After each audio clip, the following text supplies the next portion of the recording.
The Range Riders spoiled the fun yesterday with a 6-4 win, ending Oakland's 5-game win streak. But today the Ballers hope to bounce back and take the series finale with Luke Short making his second start of the week. Good afternoon and welcome to Glacier Bank Park in Kalispell, Montana, as the Oakland Ballers visit the Glacier Range Riders for the finale of a 6-game series. I'm Nevada Cullen, and you're listening to Oakland Baseball on 860 AM The Answer and on YouTube. The Ballers came oh so close to their 6th straight win, getting the tying run to second base in the 9th last night. They loaded them up against the Range Riders in the 9th inning, trailing 6-3 after getting 1 run in the frame on an RBI single by Trey Cobb. But then a strikeout of Davis Druick and a deep flyout for Cam Buford ended it for Oakland and ended their win streak. It was a good battle, though, and we should see another one today as the Ballers go for their 5th win of the series. Here is their lineup. Aaron Miles, in his 2nd year as field manager of the 11-6 Oakland Ballers, will start Tremaine Cobb Jr., and he will play short for the first time since Tuesday. He was injured in that game. Isai Santos, second baseman, hits second, lefty near the top of the lineup with a right-handed pitcher for Glacier today. Davis Druick, the third baseman, is on a run unlike any other. Druick has been smashing the baseball, 11-game hit streak. He went 2 for 5 yesterday with a home run. Christian Almanza, first baseman, cleans up. Lou Helmig is the designated hitter, batting 5th. Michael O'Hara, left fielder, in the 6th spot. Pat Monteith, right fielder, bats 7th. He's back into the starting lineup for the first time since Wednesday. Dylan Tatum is the catcher for Oakland after Tyler Lozano got to start yesterday. Tatum had a big game on Friday with a go-ahead 412-foot bomb to center in the 5th inning in the Ballers' 5-2 win just a couple days ago. And in the 9th spot, it's Darryl Buggs starting in center field for the first time in a little while. He had a really nice game in the opener of this series, driving in 3 with a triple, and then tripled yesterday in a pinch hit appearance, so he now leads the Ballers with 2 3-baggers this season. Luke Short will get the ball for the Ballers today. The 2nd start for Short this series. He pitched on Tuesday and got the win, going 5 innings and allowing just 1 earned run. And so that is the Ballers lineup. We will go over Glacier's lineup momentarily. It is just about time for the singing of the national anthem, so let's turn up that crowd mic here at Glacier Bank Park as they sing the national anthem here on this Sunday afternoon. Getaway day for the Ballers as they head to Missoula today after this game.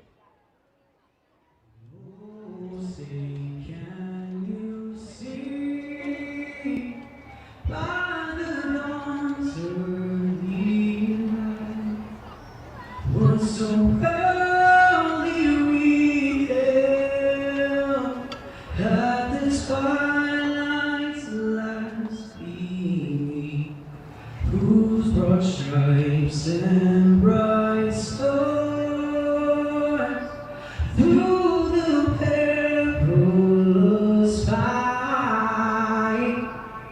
On the ramparts we watched were so gallantly streaming, and the rockets the bombs bursting in gave proof through the night that our flag was still there.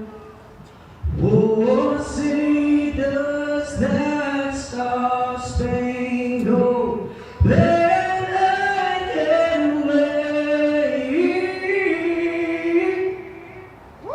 for the land of the free and the love of the brave.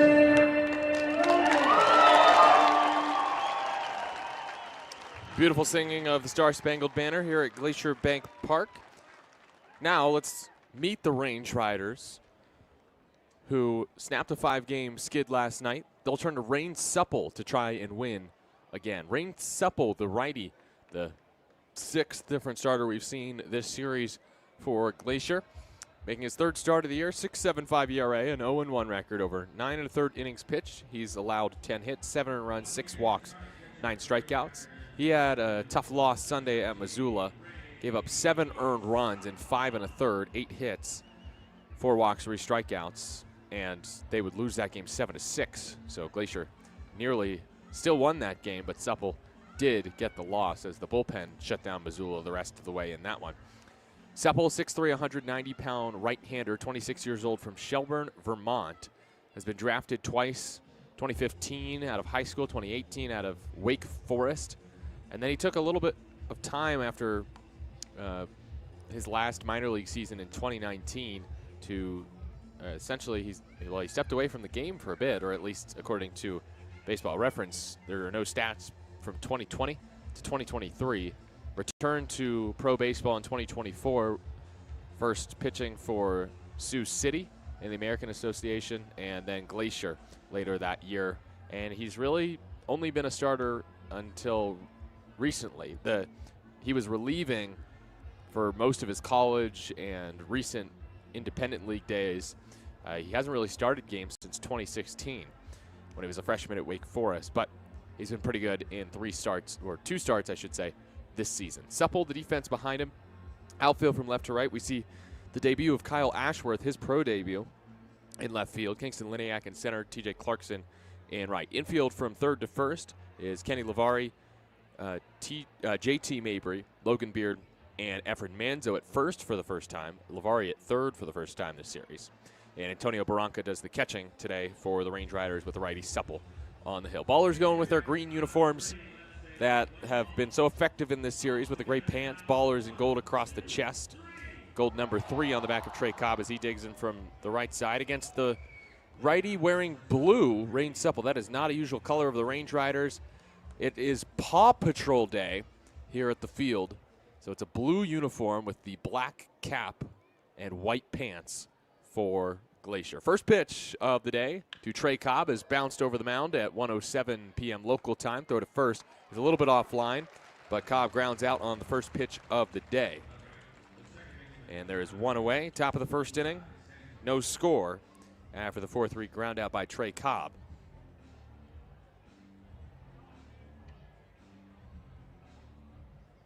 Hearing some whispers of the Flow Sports feed being down for some reason. So apologies to those trying to sync me up with the TV feed. No feed yet, apparently.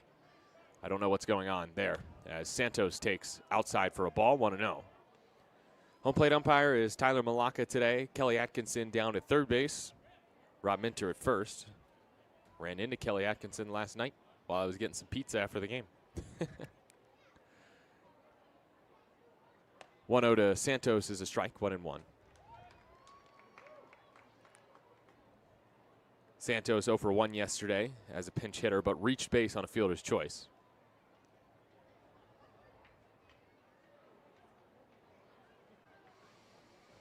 One count, pitch. Santos takes a strike outside corner at 96. Hard fastball from Supple. Ballers won the first 4 games out here in Kalispell. Dropped game 5 last night, 6-4. Santos was left stranded in that final inning. Pitch misses outside, 2-2. And if Santos would have scored, he would have been the 5th run. Ballers left the tying run at second and the go-ahead run aboard. 2-2 from Supple to the lefty. Santos is a little bit tight. That was a breaking ball. Santos did not chase it. So the count is full. 1 out, base is empty. No score, top of the first inning.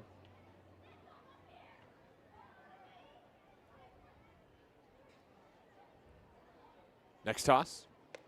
That is inside. Back-to-back breaking balls that Santos does not swing at. They were both left up and in by Supple. And Santos draws the walk. He is so good at getting on base. That's his 11th walk compared to 5 strikeouts. Entered today with a .442 on base. Brings up Davis Druick with 1 out and Santos at first. No score between the Ballers and Range Riders here from Kalispell on this Sunday afternoon. First toss to Davis is outside for ball 1. A little bit high as well. Druick yesterday, first 2 at-bats went swimmingly. Double to center, home run to left. 104 and then 105 off the bat. 403 feet and then a 400-foot homer to left center. 1-0. Druick swings and pops it up left side. This could be playable for Mabry, Lavari, or Ashworth. And it is caught by the third baseman, Lavari. 2 down. That was a middle off-speed pitch right there. It was a mistake from Supple, breaking ball over the middle, and Druick just mishit it, popped it up into foul territory left side. Brings up Christian Almanza with 2 down.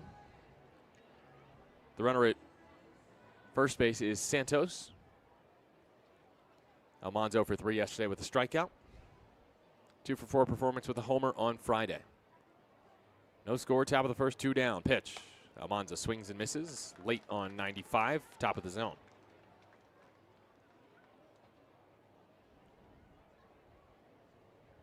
Almanza's 2 hits on Friday combined to drive in 3 runs. Home run and a 2-run single in that 5-2 win. Santos with his lead at first will not run, and Almanza cuts and misses at 95 low. He likes that low pitch, but that one was a little bit too low, below the zone. It's 0-2.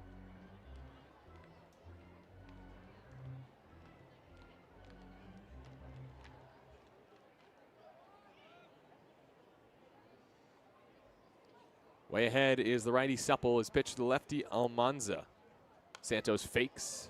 Almanza swings and fouls it back. No score here in the first. Ballers would love to strike first. Santos on first after his walk. 2 down now. And Almanza at the plate down in the count, 0-2. Supple set. Kicks and fires. Almanza takes, it's in the turf, skips away from the catcher Barranca. Santos takes a hard turn around second base. He'll stop there, though, after the wild pitch. So a runner in scoring position with 2 outs, and now a chance for Almanza to put the Ballers in front with a base hit. Anything to the outfield here likely scores Santos with his speed.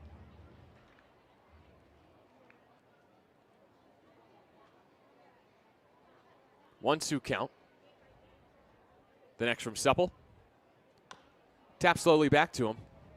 Makes the play on a couple hops. And sails the throw. Almanza heading towards second. Runs into the umpire. Santos scores. The ball is out of play. Time is called. And the Ballers strike first. An error by Supple. It's 1-0 Oakland in the first inning. It's a straight error. Supple would have had Almanza had he not sailed it past first. And I don't know where that ball ended up, either in the Ballers dugout or in the berm in right field where there's lots of families stretched out on blankets on this nice warm day in Kalispell. When Almanza gets to second and the Ballers lead 1-0. Brings up Lou Helmig, the designated hitter today.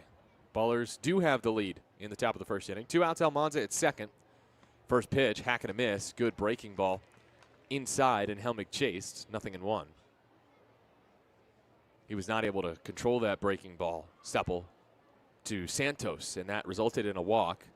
Santos has since scored. Next to Lou is low, called a strike at 96. It did catch the bottom of the zone. Helmig doesn't like the call, but it's just a great pitch there from Supple, who's now had to work a bit in this first inning. No hits in the frame for the Ballers, but 1 run across on the error. Helmig fights off 0-2.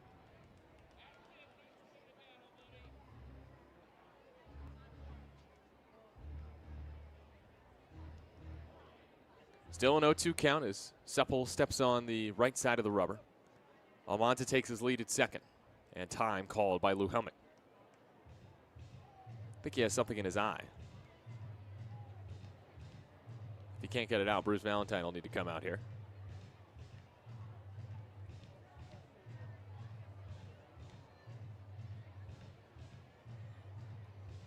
Still waiting for Lou to dig back in. Now he does from the left side.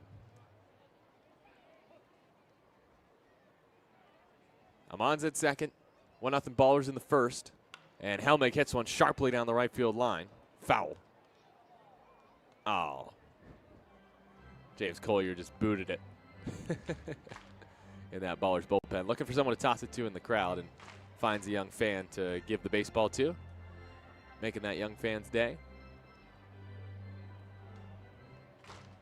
By the end of this one, Collier is going to be good buddies with those kids on the berm. There's a lot of kids here today for Paw Patrol Day. It's a very popular show. Helmig strikes out at the fastball. High outside corner. Nice pitch by Seppel. He gets his first strikeout. But the Ballers plate one. Despite no hits in the inning, it's an error by Seppel that helps the Ballers to get a run across on the Almanza little chopper back to him. He throws it away, and Santos comes home to score on the error. Let's go to the bottom of the first inning. Oakland leads Glacier 1-0 here on Getaway Day in Kalispell on 860 AM. The Answer.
One nothing Ballers, bottom of the first inning. Here's Todd Pratt's Glacier Range Riders and how they line up. 8-9 this season, Pratt in his first year. Kyle Ashworth, the left fielder, leads it off, his pro debut. Xavier Casarella, DH, bats second. TJ Clarkson, right fielder, in the 3-hole. Kingston Liniak, center fielder, batting fourth. Him and Casarella had a couple RBI each yesterday. Kenny Lavari, third baseman in the 5 spot. Efren Manzo, first baseman, bats 6th. Logan Beard, second baseman in the 7-hole. JT Mabry, shortstop, bats 8th. And Antonio Barranca, catcher, hits 9th. Luke Short on the hill for Oakland, his 4th start of the year. He's 1-1, 13 and 2/3 innings, 12 hits, 6 earned runs, 9 walks, 19 Ks, a 3.95 ERA for the lefty, 22 years old from San Jose, California. Facing the lefty, Ashworth. 1-0 Ballers lead, home first. First pitch that Ashworth sees as a pro is a strike from Short, the 4-seamer, on the inside corner for a strike. Short Tuesday, game 1 of this series, got the win, going 5 hits, an earned run, 4 walks, 5 strikeouts. His first win of the year. Next pitch, shot to left field and deep. Not deep enough, though, and caught by O'Hara in the gap in left center field. Wow, what a pro debut that would be for Ashworth if he went yard in his first at bat on his first swing. For the former Long Beach State player, it's still a positive swing to start his day. Brings up Xavier Casarella. Defense for Oakland, left to right in the outfield. O'Hara, Bugs, Monteith. Infield from right to left, Almanza, Santos, Cobb, Druick. Tatum, the catcher for the lefty, Short, who now faces the righty Casarella. A little bit of PTSD Short facing Casarella as he takes a strike on the outside corner. A little bit high. Probably should have been a ball. 0-1. Casarella hit one back off of Short on Tuesday. A line drive. RBI single off of the lefty. Late on this one. Hit it off to the right. 0-2. Short, 4 pitches. 4-seam, changeup, slider, curveball. He's way ahead, 0-2. 1 out, base is empty for Glacier. Bottom of the first inning from Kalispell. Ballers up a run early because of an error. That's chopped. Oh, man, that hurt. Oh, boy. Casarella just hit it off the plate and then into his midsection. We'll just call it that. Gives us a second to look at the uniforms again for Glacier. The Range Riders wearing blue with the animals from Paw Patrol on the back, and then one of the animals from Paw Patrol on the front of the uniforms. Yeah, Casarella needs a little extra time. If you're unfamiliar with Paw Patrol, it first aired in 2013. There's now 11 seasons of Paw Patrol. Kids show. Rubble is one of the main characters.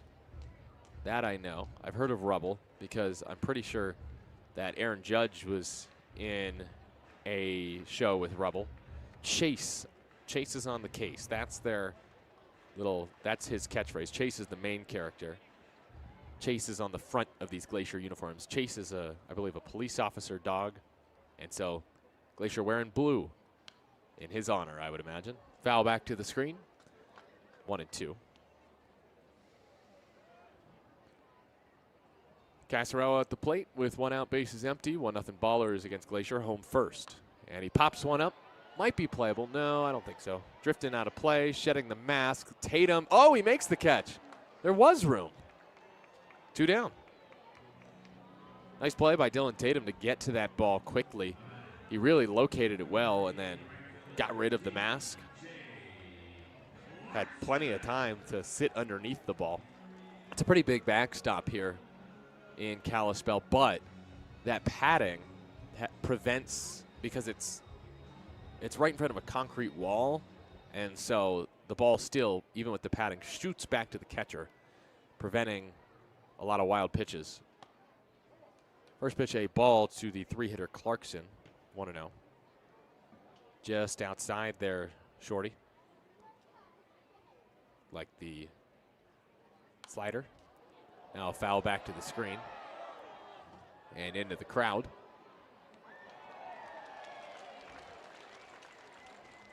One and one. Clarkson on a 4-game hit streak, 1 for 4 Saturday. 5 for 21 in the series with a couple doubles. Takes high and in.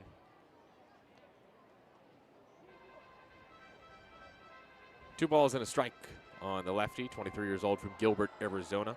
Former draft pick of the Cincinnati Reds back in 2019. Clarkson pops this up, left field. O'Hara racing in, Cobb going out, and O'Hara gets there with track star speed for out number 3. 3 softly hit fly balls. I guess Ashworth's was the hardest hit for sure of the first inning. And Glacier goes down in order against Luke Short in the first frame. 1-0 Ballers. We go to the second on 860 AM The Answer.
Nothing Ballers, top of the second.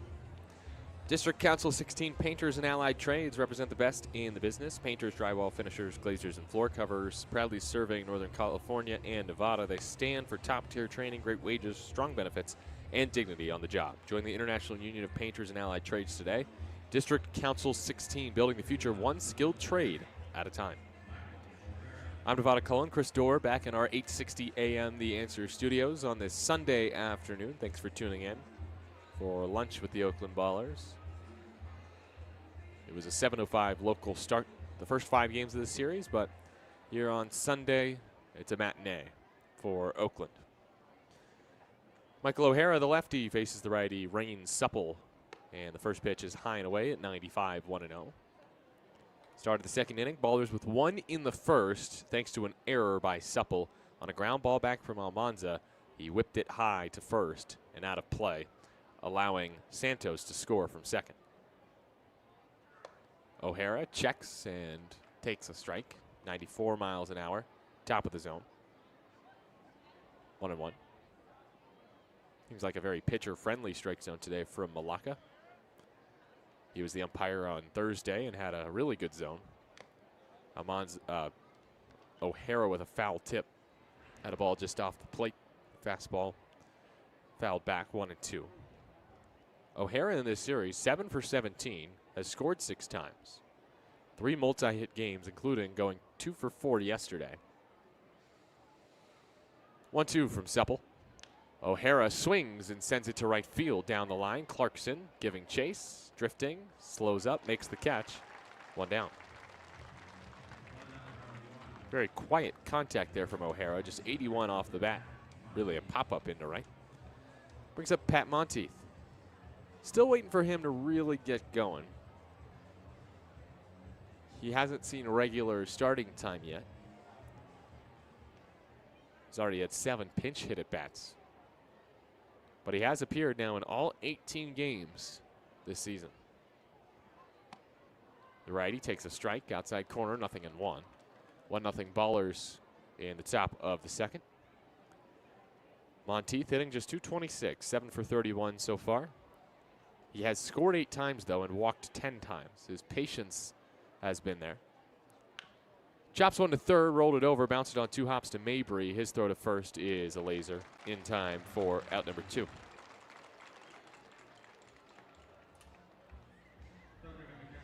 Two down, no one on for Dylan Tatum.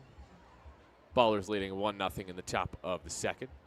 And Tatum was hitless in the series entering Friday when he had 2 hits, both for extra bases. His first 2 extra base hits as a baller, a double, and then a home run to dead center field. Tatum takes the first pitch, breaking ball in. That one, according to TrackMan, was right down the middle and called a ball. I don't know that I believe that. 1-0. Tatum swings, destroys the ball, right field. Clarkson at the fence, makes the catch. Dylan Tatum swinging a hot bat his last couple games. Just missed a homer there, 366 feet to right center field, sending Clarkson all the way back to the warning track to make the grab. Ballers go down in order in the bottom of the second, or the top of the second inning. We head to the bottom half of the second, 1-0 Oakland over Glacier on 860 AM The Answer.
Home second from Kalispell.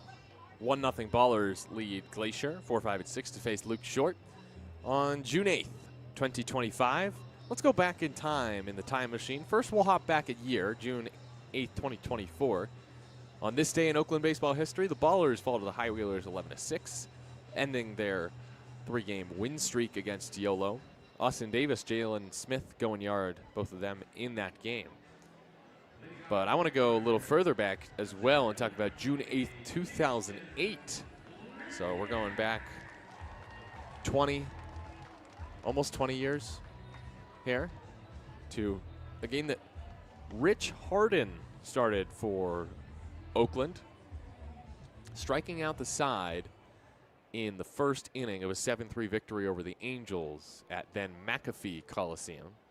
First pitch to Kingston Liniak here in the bottom of the second. 1-0 Ballers lead.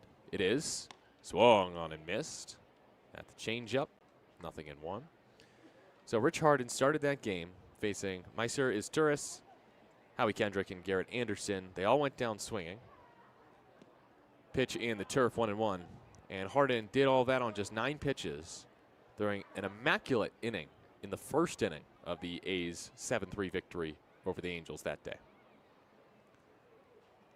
Swing and a miss, 1-2. Another good pitch from Shorty. That one was the slider way ahead. And we're also, after this pitch, going to go back in time to over 100 years ago on this day in Oakland baseball history. 1-2 pitch in the turf, 2-2. June 8th, 1909. I'm really rewinding here. This is pre-Major League Baseball. And it has to do with a man named Cac Henley. What a weird name, but times were different then. Ball sent to center field. Bugs has a beat on it, right center field. He makes the catch in front of Monteith. A little bit of a late break there from Bugs, but 4 up, 4 down for Shorty. 1 down here in the bottom of the second. 1-0 Ballers lead. Kenny Lavari next, the lefty, against the lefty short. So Cac Henley, on this date in 1909, completed the longest complete game shutout in baseball history. He was a pitcher for the San Francisco Seals, playing the Oakland Oaks. It was a 1-0 win for the Seals in guess how many innings? Lavari takes the strike, 0-1. I bet you weren't thinking 24. That's right. Henley threw 24 innings that day to beat the Oakland Oaks. Swing and a miss, 0-2. And it's crazy to think back to that time period. Henley, born in 1884 in Sacramento, pitched from 1905 to 1915, and you look at his numbers. 0-2 bounced slowly and lazily to second. Santos fields and flips for the out, 2 down. Henley, his first season with San Francisco. He was 21, one of the younger players in the league at the time in the PCL. 25-20 record. He threw 431 innings. He made 44 starts.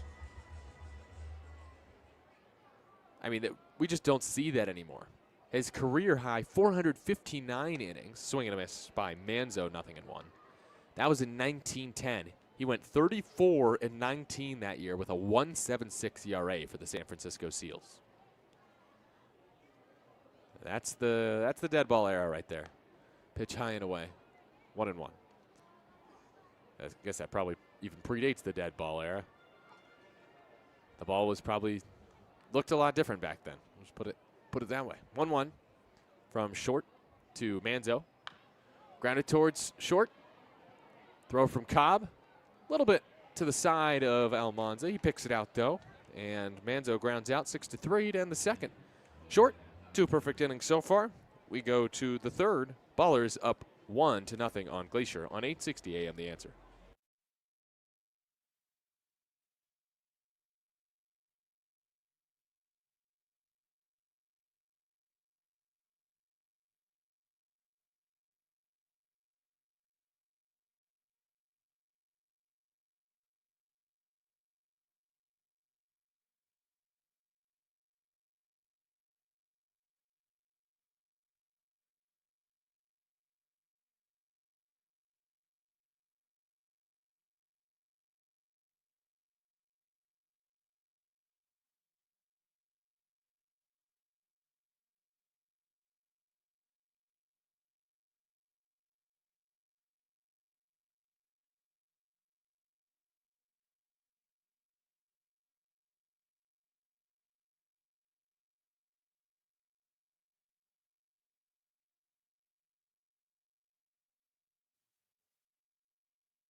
Start of the third here from Kalispell, 1-0 Ballers.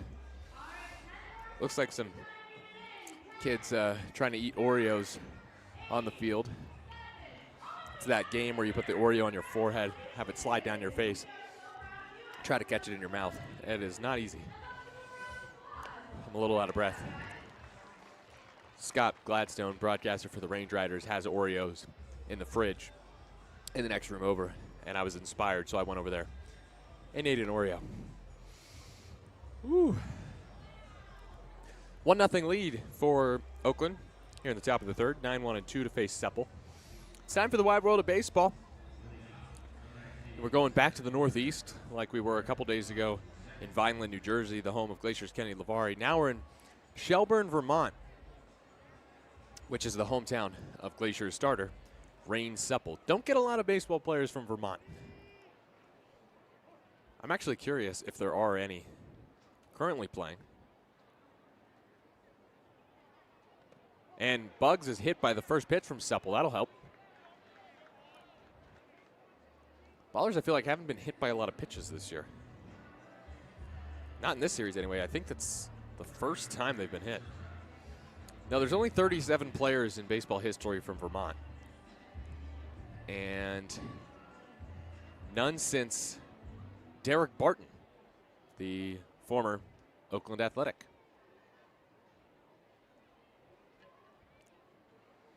Runner on first for Trey Cobb. Takes a strike, 0-1. Ballers up 1-0 in the top of the third. Bugs hit by the pitch at first base. Cobb grounded out his first time up, down to the count 0-1. So, Shelburne, Vermont, the hometown of Rain Sepple on the mound, the righty. It's a town in Chittenden County, Vermont, located on the shores of Lake Champlain. Next to Cobb is roped into right field. He gives it a ride and bounces it into the corner. Bugs should score here. It's picked up by Clarkson and whipped in, and there is no play at the plate. Bugs flies home on the RBI double by Trey Cobb. 2-0 Ballers here in the third. And for Cobb, that is merely RBI 4 on the year. He did drive in one yesterday, but in that leadoff spot, you don't get a ton of chances for RBI. But when you have the 9-hitter get on, that allows you the opportunity. 94-mile-an-hour fastball outside, and Cobb goes the other way with it, sends it 95 off the bat, lining it into right field for an RBI double. And Isai Santos is next. First pitch to him, lined into center field. This will score Cobb. Santos on his way to second. The throw from Liniak will be strong enough to prevent him from going to second. It's an RBI single for Isai Santos, and the Ballers' lead is 3-0. They grabbed 2 runs on 2 run-scoring hits on consecutive pitches. 99 off the bat of Santos there as he attacked the high fastball from Sepple. Cobb scored from second, and the Ballers' lead is 3-0. Santos with his 4th RBI of the year, just like Cobb. Next is Davis Druick. Runner on first, nobody out still. And Druick swings and lines one into center field. The Ballers are attacking Sepple early in these counts here in the third. And that was just a middle breaking ball. Sepple with a mistake there, and that brings out Glendon Rush because Sepple is just getting pounced on right now. Runners on first and second now for the Ballers. Hits on 3 straight pitches against Sepple. That was 105 off the bat of Druick. Just a line drive to center field to push Santos to second. First and second for Oakland. Let's keep talking about Vermont because it seems to be working. Shelburne, Vermont, the hometown of Rain Sepple, who has allowed hits on 3 straight pitches. 3-0 Ballers lead, top of the third. Nobody out. And Christian Almanza next, reached on an error by Sepple his first time. Shelburne is 7 miles south, I should say, of Burlington, the most populous city in Vermont. Almanza takes in the turf for a ball, 1-0. It's a very small town, Shelburne. Population of 6,292 as of 2023. And it's been a farming community from the beginning. Orchards and fruit growing became a major source of income in the 1800s for Shelburne. Almanza takes a strike, 1-1. Lake Champlain, of course, is right there. Shelburne on the shores of Lake Champlain. And it is the home to Ticonderoga. The lake is where the boat resides. It's now at the Shelburne Museum. It's one of 2 remaining sidewheel passenger steamboats in the country. High pitch to Almanza, 2-1. And then I could only find one notable person that I knew from Shelburne, Vermont. We'll talk about him after this pitch to Christian Almanza with 2 on. The Ballers with 3 straight knocks and a 3-0 lead here in the third. Pitch. Almanza takes outside, 3-1. Michael Dante DiMartino is an American animator, producer, writer, and director from Shelburne. Best known as the co-creator of Avatar: The Last Airbender. Great TV show. Would recommend, even for adults. It really holds up. Next to Almanza's powered foul off to the left. Count goes full. So that is Shelburne, Vermont, the hometown of Rain Sepple, who has been attacked early in counts in this inning. Cobb with an RBI double. Santos with a first pitch RBI single. Druick with a first pitch single up the middle. And now a full count delivery. Runners go. Almanza strikes out. The throw to third nearly sails into the outfield. A diving catch by Lavari prevents Oakland from scoring on the throwdown from Barranca. Nice pitch, though. It was the breaking ball in on Almanza, and he struck out. Second strikeout for Supple. His first victim was Lou Helmig in the first inning. Second and third for Oakland against Supple. Helmig trying to get a run home for the Ballers. Or 2 with a base hit. He takes in, it's called a strike, 88-mile-an-hour pitch there. It did catch the zone. That was a really good pitch there from Supple. I would guess that was that was the fastball on the inside corner. 0-1. Helmig fouls back 95. And that last pitch was 88, so maybe it wasn't a fastball. If it was a changeup, though, it's only 7 miles an hour difference between that and the fastball. I think Supple will want more disparity between those 2 pitches. Time is called. And grabbing at the rosin bag, Supple trying to strand 2 here in the third. Santos at third, Druick at second. Pitch to Helmig. Bounces in. Good stop from Barranca, 1-2. 3-0 Ballers here in the third on the RBI hits by Cobb and Santos. They've plated 2 in the frame. They are both in scoring position. Third baseman Lavari playing in. Rest of the infield playing regular depth against the strong lefty Helmig. 1-2 pitch. Lou swings and lines it through the left side, base hit. Santos scores. Druick gets a late stop sign and runs through it. Druick slides in ahead of the throw. He's safe. It's a 2-run single for Lou Helmig as Druick's gutsy base running and stubbornness pays off. Aaron Miles might not be too pleased, but he will absolutely take the extra run there.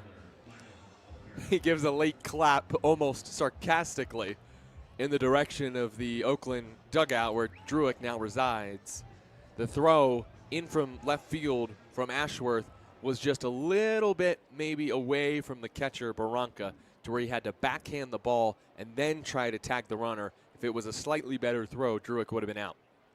Now here's Michael O'Hara, 5-0 Ballers. And he gets plunked with the first pitch in the back. That's his second hit by pitch of this inning, Supple. And that one felt like it maybe wasn't an accident. Not going to say it was intentional. It was a fastball, though, in the back of O'Hara. So Helmig with the 2-run single. O'Hara hit by the pitch.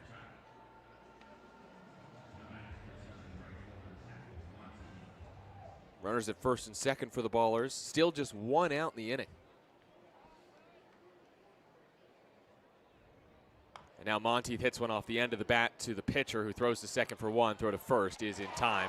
A double play. 1, to 6-3.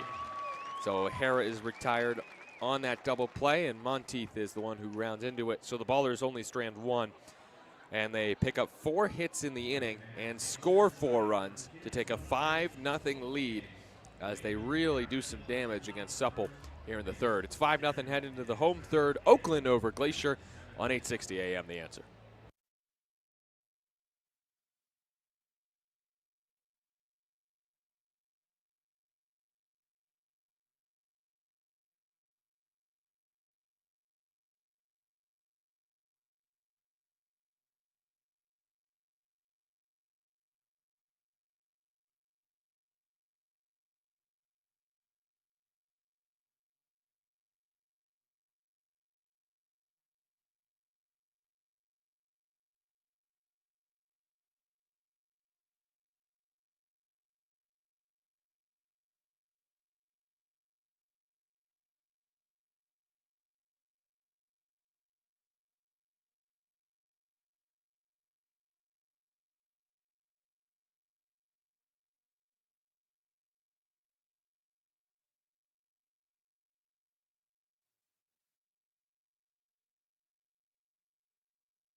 Leaky pipes, clogged drains, step up to the plate and call the pros at Mr. Reuter Plumbing. We're the home team when it comes to reliable service. Family owned, locally trusted, and proudly serving the greater Oakland area, San Francisco, and the peninsula. With honest, dependable service, Mr. Reuter Plumbing is always ready in the bullpen. Don't let plumbing problems throw you a curveball. Mr. Reuter Plumbing is here when you need us. 5-0 Ballers here in the bottom of the third from Kalispell. A 4 spot in the top of this inning to give Luke Short some run support. Against Rain Supple, the Ballers really attacked him early in counts. He hit Daryl Buggs with the first pitch of the inning. Tremaine Cobb hit an early count double for an RBI to score Buggs from first. And then Santos had an RBI single. Davis Druick a single. Those were both first pitch knocks against the righty Supple. 7-8-9 to face Short here in the third. First toss bounces in 1-0. Short 6 up, 6 down so far against the lefty. Now facing the righty Beard to start the inning. 1-0 pitch. Drops in for a strike, 1-1. Nice throw there by Luke Short. Looks like the slider that just dropped into the top of the zone. Swing and a miss. The fastball sped him up with 89. No ball, 1 ball and 2 strikes on Beard, who is 3 for 13 in the series. 1 for 4 yesterday for the right-handed hitting Beard. 23-year-old from Goshen, Kentucky. Takes low. 2 balls and 2 strikes. 13 games, 300 hitter. Couple doubles and a homer. 2-2 pitch from Short. Swung on and missed. Pitch in the turf. Tatum pounced on it. Throws lazily to first. Into the mitt of Almanza. 1 down on the first strikeout of the day for Shorty. That time he went with the changeup. And he threw it into the turf. Got the chase from Beard. So now 1 out for JT Mabry. Bases empty. 5-0 Ballers lead Glacier in the bottom of the third inning. Mabry a hit yesterday. Also grounded into a double play. Takes high and away. 1-0. Mabry hitting just .207, 6 for 29.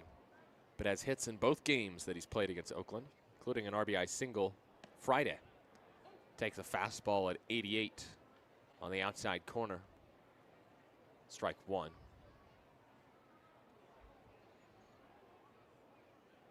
1-1 pitch from Shorty. Mabry takes 89 off the dish. Signed to a minor league contract by the Marlins in 2023. JT Mabry out of Middle Tennessee State. Mabry takes away 3-1. Mabry played in 72 games in the minors and just a .201 hitter. He was released by the Marlins in March of 2025. So earlier this year, takes a hack at a breaking ball there. That was below the zone, and he fouled it off 3-2.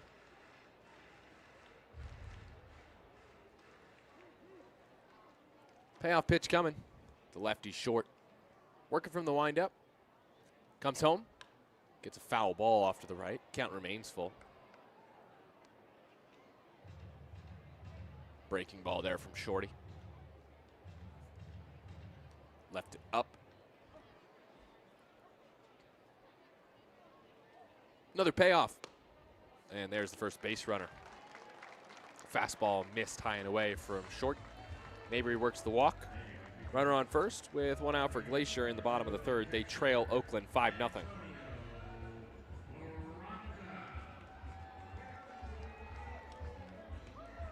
Antonio Barranca next. He was the thorn in Oakland's side on Thursday.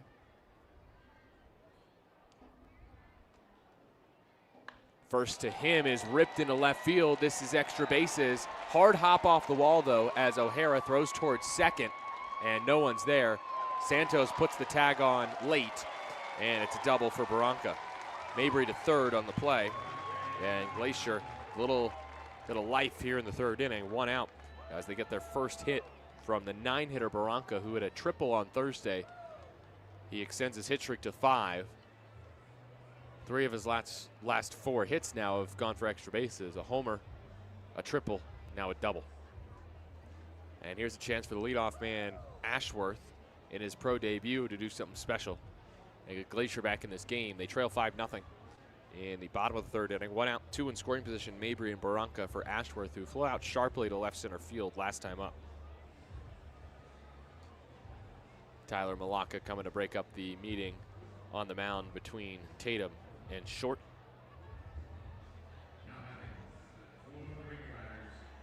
Ashworth, 24 years old, from Santa Ana, California. Played his final 3 years of college ball at Long Beach State after spending a year at Cal Poly and a year at Santa Ana College. Coming off a year in 2025 where he made this all Big West team. He was second team selection in his conference. Lefty-lefty battle here with 2 in scoring position and 1 out. The first toss is a strike on the inside corner. Ashworth, a career .309 hitter in 3 years at Long Beach State. Really good, patient eye at the plate. 102 walks compared to 115 strikeouts in his career. But he offered there. 0-2. That was a very good breaking pitch low. Looked like the slider from Shorty. He's ahead 0-2 of the lefty Ashworth. Looking to strike him out to keep those runners at second and third. Still just 1 out in the inning.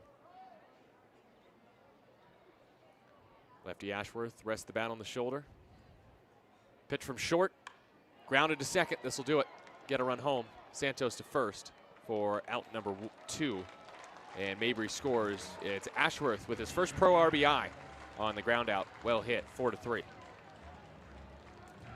99 off the bat, so a positive exit velo for Ashworth. And he does just enough to get Glacier on the board. It's 5-1 Oakland in the bottom of the third. Shorty hoping that's it, as Barranca is at third now after doubling with 1 out. Here's Xavier Casarella. 2 RBI yesterday. Takes a looping curveball in for strike 1. I just got the top of the zone. Great pitch from Short. Gets ahead of Casarella, 0-1. Next, swing and a miss. The slider. He went backdoor on the righty Casarella. It's 0-2. Casarella has not seen a fastball yet. Short pitching him backwards. 75 with the curveball, 82 with the slider. Does he go fastball here? 0-2. No, he doubles down on the curveball and loops it in high, 1-2. No chase from Casarella. RBI single off of Short on Tuesday. He's hoping for the same result here in the bottom of the third. 2 outs, runner on third for Glacier, trailing Oakland 5-1. Big lead at third from Barranca. Pitch. Swung on a miss. The fastball at 91 above the zone from Shorty. He gets his second strikeout of the inning and leaves Barranca at third. A run on one hit for Glacier, no errors, and one left. A double from Barranca. And then Mabry scores after the ground out from Ashworth. His first pro RBI puts Glacier on the board. It's 5-1 Oakland. So we go to the fourth here from Kalispell on 860 AM The Answer.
Glacier gets on the board in the bottom of the third, but the Ballers scored a few runs more than them in that inning. A 4 spot for the Ballers, and then 1 run for Glacier has resulted in a 5-1 Oakland lead here at the start of the fourth. Nevada Cullen here with you on 860 AM The Answer with Chris back in our studios. Thanks for tuning in today on 860 AM The Answer and on YouTube. As I introduce a new segment here in the top of the fourth inning, it is time to introduce the Pioneer League all-name team. Each team will get at least one selection that the Ballers play the rest of the way this season, at least while I'm on the road. And the first addition to this list is in the field right now for Glacier. Dylan Tatum will lead it off here in the top of the fourth. Flew out to right field last time. Pretty deep right as well. First pitch is a ball inside 1-0. 3 innings pitched, 5 runs allowed, 4 hits against the righty Rain Supple, who is the first addition to the list. He is the first representative to the Pioneer League all-name team. Tatum takes a strike, 1-1. I selected Rain for the all-name team because, first of all, Rain, a unique name, and Supple, a unique and slightly funny last name. So congratulations, Rain Supple. Tatum skies one to right field. Clarkson drifting back, and he'll make a second putout of Tatum. Clarkson makes the catch out in deep right field, just shy of the track, 1 down.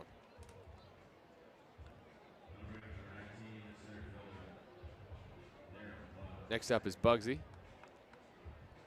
Darryl Buggs with a, well, he hasn't been able to swing the bat today. He was hit by the first pitch he saw in the third.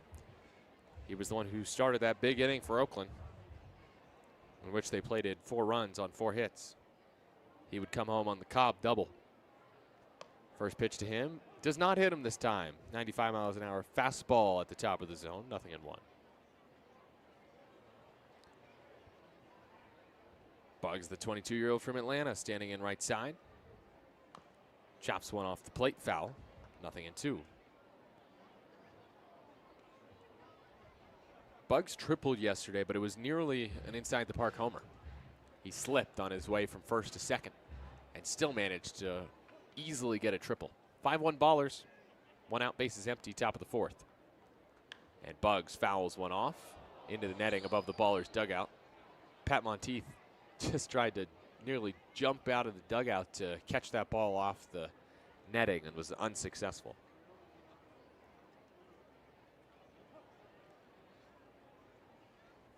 Another 0-2 pitch rather coming from Supple. And Buggs strikes out on a good breaking ball. Third strikeout for Supple, 2 down as he attempts to work his second 1-2-3 inning today. Had one in the second inning. But the lineup turns over for Oakland to Tremaine Cobb Jr. RBI double in the third extended his hit streak to 5. Good to see that swing from Trey Cobb after missing 3 games with an injury. Injured fielding, a ground ball, an infield hit in the third inning on Tuesday. First to Trey, outside and low. 2 out, bases empty, Ballers up 5-1. Top of the 4th inning. Cobb 1 for 2 in this game. Couple hits yesterday. That was his 8th multi-hit game in 14 tries. Takes a strike. 95 miles an hour. Bottom of the zone. It's 1-1. Cobb leads the team with a .407 batting average. Druick just a shade below 400 is second on the team. Cobb a late hack on 95. Down the middle, but Supple blew it by him, and it's 1-2. 23-year-old native of Upper Marlboro, Maryland.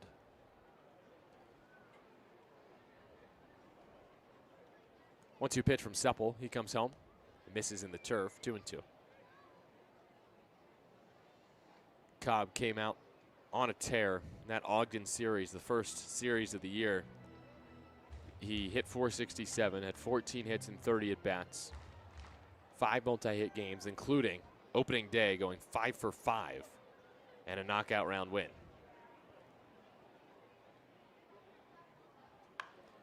Lifts the 2-2 foul right field.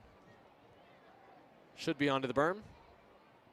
It is after a bounce off the Ballers' turf bullpen out there and right. Count remains even. 2-2.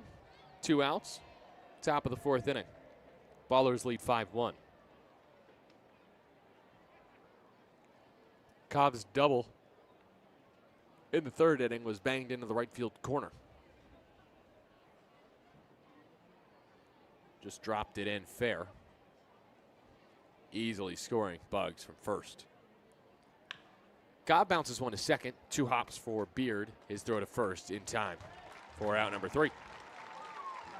Second ground out to second for Cobb today. Supple retires the Ballers in order in the 4th.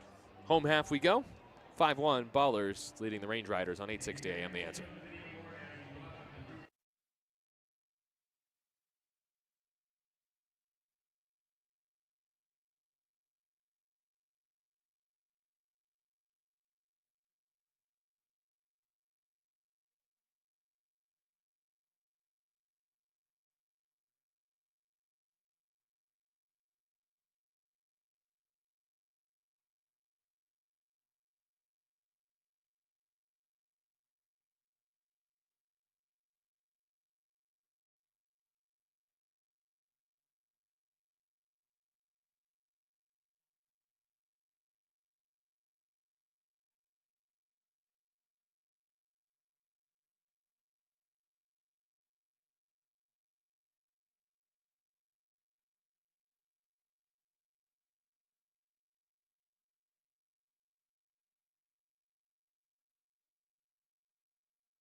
Bottom of the 4th, Ballers lead 5-1.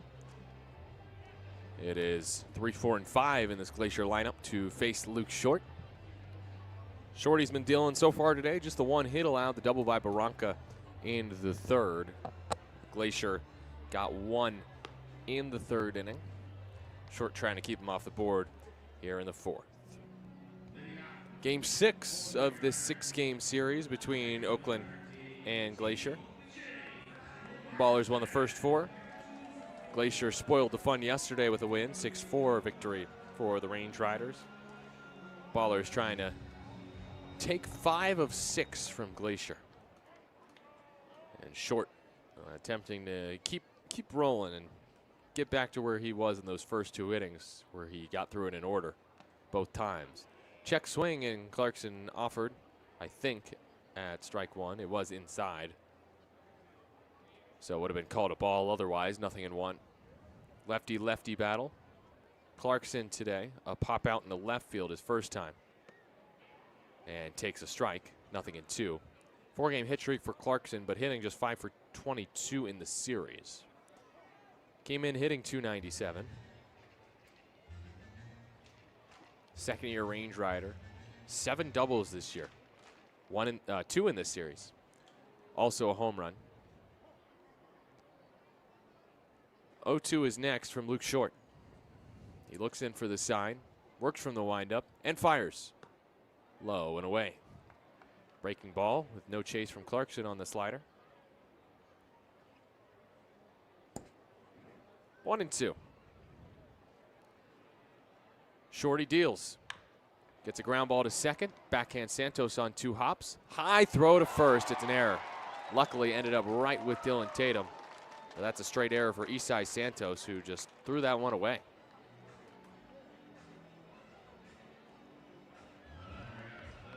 Brings up Kingston Liniak.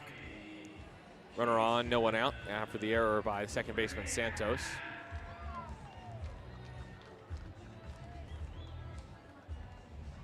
There's going to be some competition for that second base position, I feel now. Well, Daniel Harris, he's just getting the day off today, at least for now. With a righty on the hill, they'd rather go with a lefty and Santos. But we've already seen them swap, but I think Leahy now might get, now that Cobb's back, some time in this infield, even some starts. Just don't know where exactly. Swing and a miss from Liniak, 0-1. Don't think he would be regularly starting over Cobb. He could give Tremaine Cobb a day off or two at short, but could see Leahy at second or third, I would presume, as well. 0-1, early hack and a miss on the changeup. 0-2. So Short ahead of Liniak here after Clarkson reached on the air. 5-1 Ballers, bottom of the 4th inning. Next, Liniak, a check swing line drive into the Ballers dugout after glancing off the screen.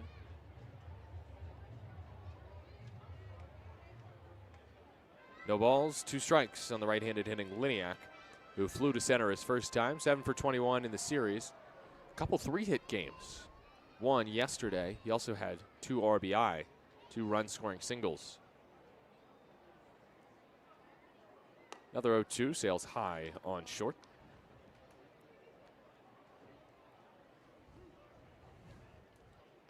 He'd love his 3rd strikeout here, or even a ground ball double play. Not to get greedy. 1-2. Liniak bounces it, foul of 3rd. 4-run lead for the Ballers thanks to a 4-spot last inning. Glacier attempting to take advantage of the error to start this inning, the bottom of the 4th, with that Santos high throw to first. Another 1-2 from Shorty. He checks at first base on Clarkson, throws back, and Clarkson dives back safely. Only the first disengagement from Short. Wouldn't expect Clarkson to run here against the lefty on 1-2. Liniak waiting, swings and misses. Slider, got him. 1 away. Nice pitch from Short, started middle, and that slider worked its way inside. Kenny Lavari next. 1 out, runner on first for the Range Riders, who trail Oakland 5-1 in the bottom of the 4th inning. Lavari grounded out to second last time, and Short would love that this time. It would maybe be a double play. 83-mile-an-hour slider there, swung on and missed. So Lavari behind. Short doing a good job to work ahead of these hitters, trying to give the Ballers some length. They got length from St. Pierre yesterday. He went 6 1/3 in the loss. Oh, quick throw to first. Nice stop by Almanza. It was bounced in. Short trying to catch Clarkson sleeping there.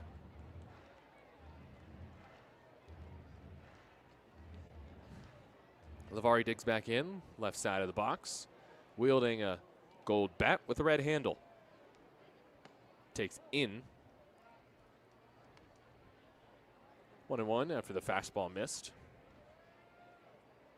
Lavari spent 4 years at Old Dominion and played 3 years in the Cape Cod, the premier summer baseball league for college players. 1-1. Lavari ground ball off of the mid of short, behind second, then off of the glove of Santos. That'll be an infield hit. Just unfortunate for the Ballers that it bounced off of short's mitt the way it did. If it would have bounced a little bit more to the left or to the right, it would have been an easier play for Cobb or Santos. Instead, it went up the middle, and Santos tried to make a backhanded play on it. Instead, kicked off his glove. Second ball he's mishandled today, but that one's not an error. It's a single for Lavari. 2 on for Manzo. Glacier trailing 5-1, home fourth. 1 out in the inning. Manzo grounded out to short his first time up.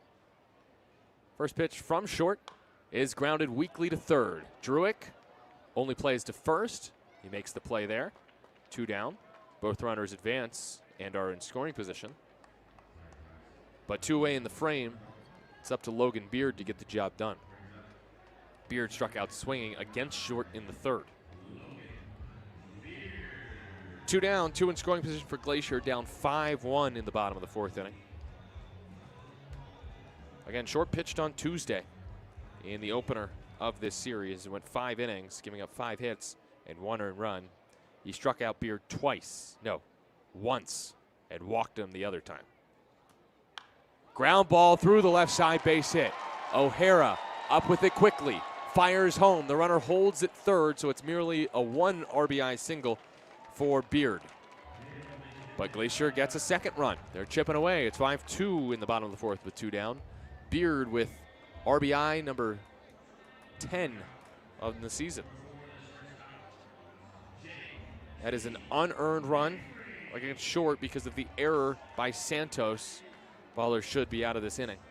But the Santos error allowed Clarkson to reach and then score on that RBI single. Runners at the corners and 2 outs. Mabry at the plate walked his first time. First pitch to the righty hitter is a called strike. Fastball at 88. 0-1. Mabry, in a 2-out situation on Friday, had an RBI single into right field. Runner on third here with 2 down and a runner at first. And he takes strike 2. 88-mile-an-hour fastball, top of the zone. No balls, 2 strikes on Mabry. Short, attempting to strand men at the corners with a 5-2 Ballers lead in the bottom of the fourth. Runner inching at first, and Mabry pokes one through the left side, a base hit. Another unearned run, and it's 5-3. The second 2-out RBI knock for Mabry of this series as Lavari scores.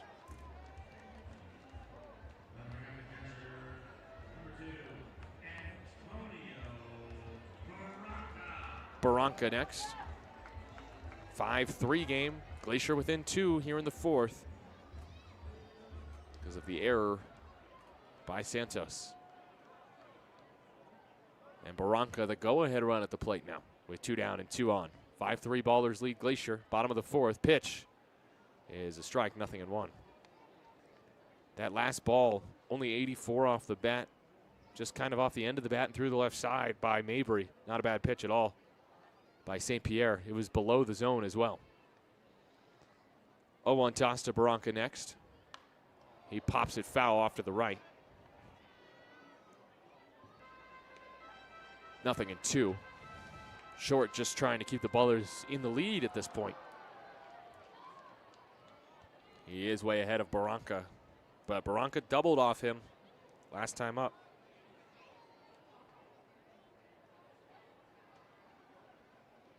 0-2. Barranca hits one to short. Cobb to second. Safe. Cobb made the play, a sliding grab to maybe save a run there and toss to second, but it was offline to Santos. As Mabry gets there safely, it's an infield hit for Barranca, and the bases are loaded for Kyle Ashworth. A chance to tie the game or take the lead for Glacier in the bottom of the fourth inning. It is 5-3 Oakland.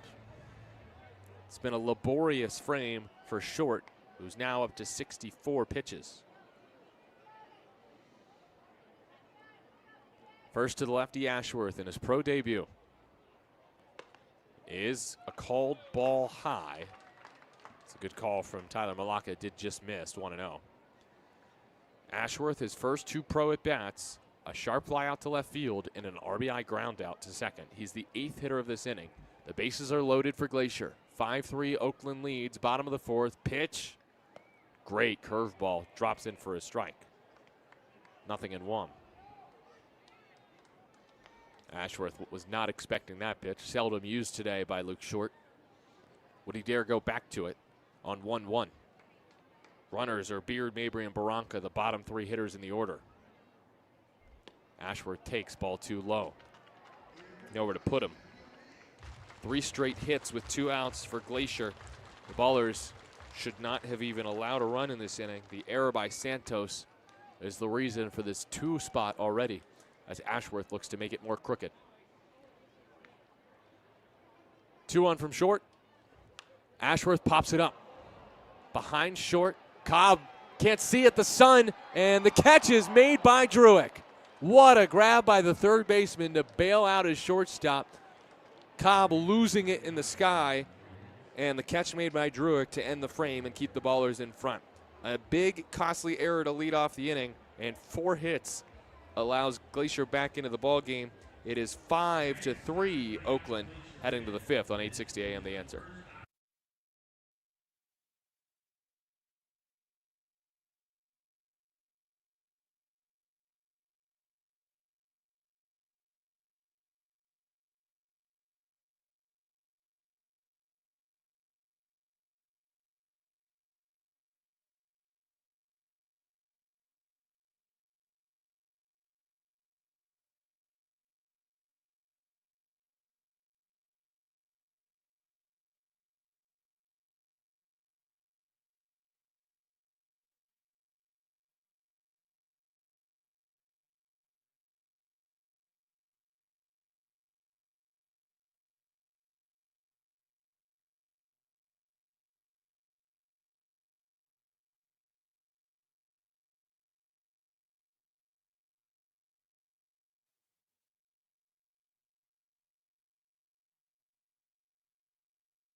Beginning of inning number 5 here from Kalispell.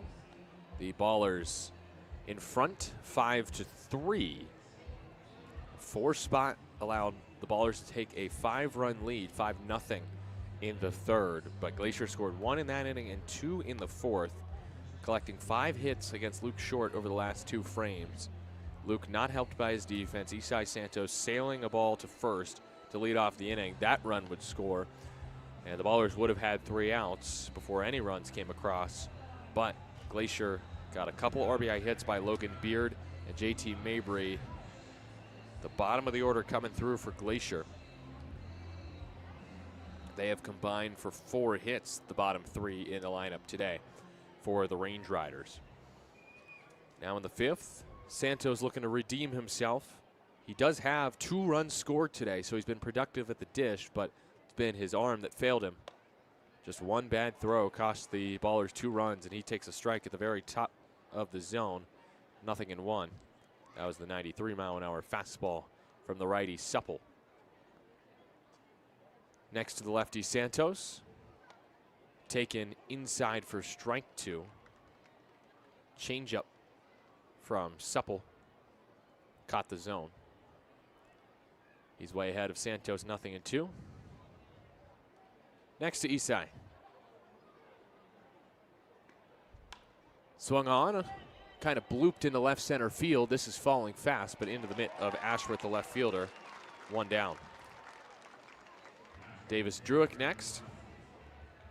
105-mile-an-hour single up the middle the last time he faced Supple on the first pitch he saw. So he's 1 for 2 today. That single extended his hit streak to a 12-game heater. And he's looking for his 7th multi-hit game in the past 12, and 8th of the season. First pitch bounced slowly to first. This could be a close play at first, but Supple covers well. Manzo to the pitcher Supple. 2 down. 2 quick outs here in the top of the 5th for Supple. He's retired the last 6 he's faced with a 1-2-3-4. Got a 1-6-3 double play to end the 3rd. It could have been an even more catastrophic inning for Glacier. But now 2 out spaces empty for Christian Almanza, who's 0 for 2 today. 5-3 Ballers lead, top of the 5th. First toss from Supple to Almanza. High and away. 1-0. Strikeout his last time up, facing Supple, who has 3 strikeouts so far. Second-year range rider Ring Supple. Takes outside, Almanza 2-0. Fun fact for Rain Supple, he played for 2 other Pioneer League teams when they were affiliated. Grand Junction, 2018, was an affiliate of the Rockies, as was the Boise Hawks in 2019. Almanza strokes one into left field. It's a 2-out knock for Christian Almanza. Line drive off the bat at 91. Got a pitch below the zone, as he so often does, and just sends it into right field for a 2-out hit. Just the 5th hit for Oakland. All 4 of their prior hits had come in that 4-run 3rd inning. And now it's Lou Helmick's turn, with the Ballers in front 5-3 in Game 6 of the series. 2 outs, top of the 5th, and Almanza on first base. Pitch from Supple, high and away. That was a breaking ball, and it was left way out of the zone.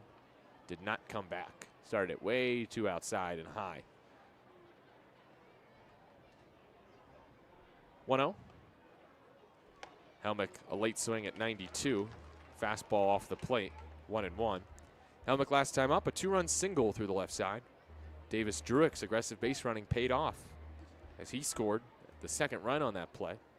Scored from second, even though Ashworth made a good throw home. 1-1.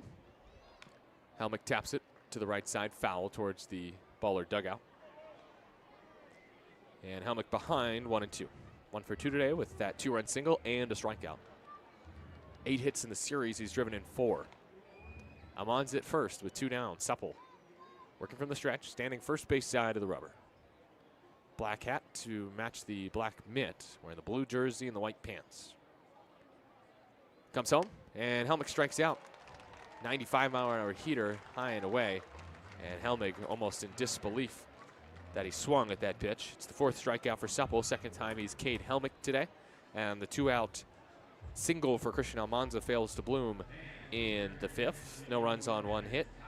No errors, 1 left for the Ballers in the top half of the inning. We'll go to the bottom half of the frame. It's a 5-3 Ballers lead over Glacier on 860 AM The Answer.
Bottom of the 5th, Luke Short's day is short as he is pulled after 4, likely to start a little bit earlier next week instead of being a Saturday starter.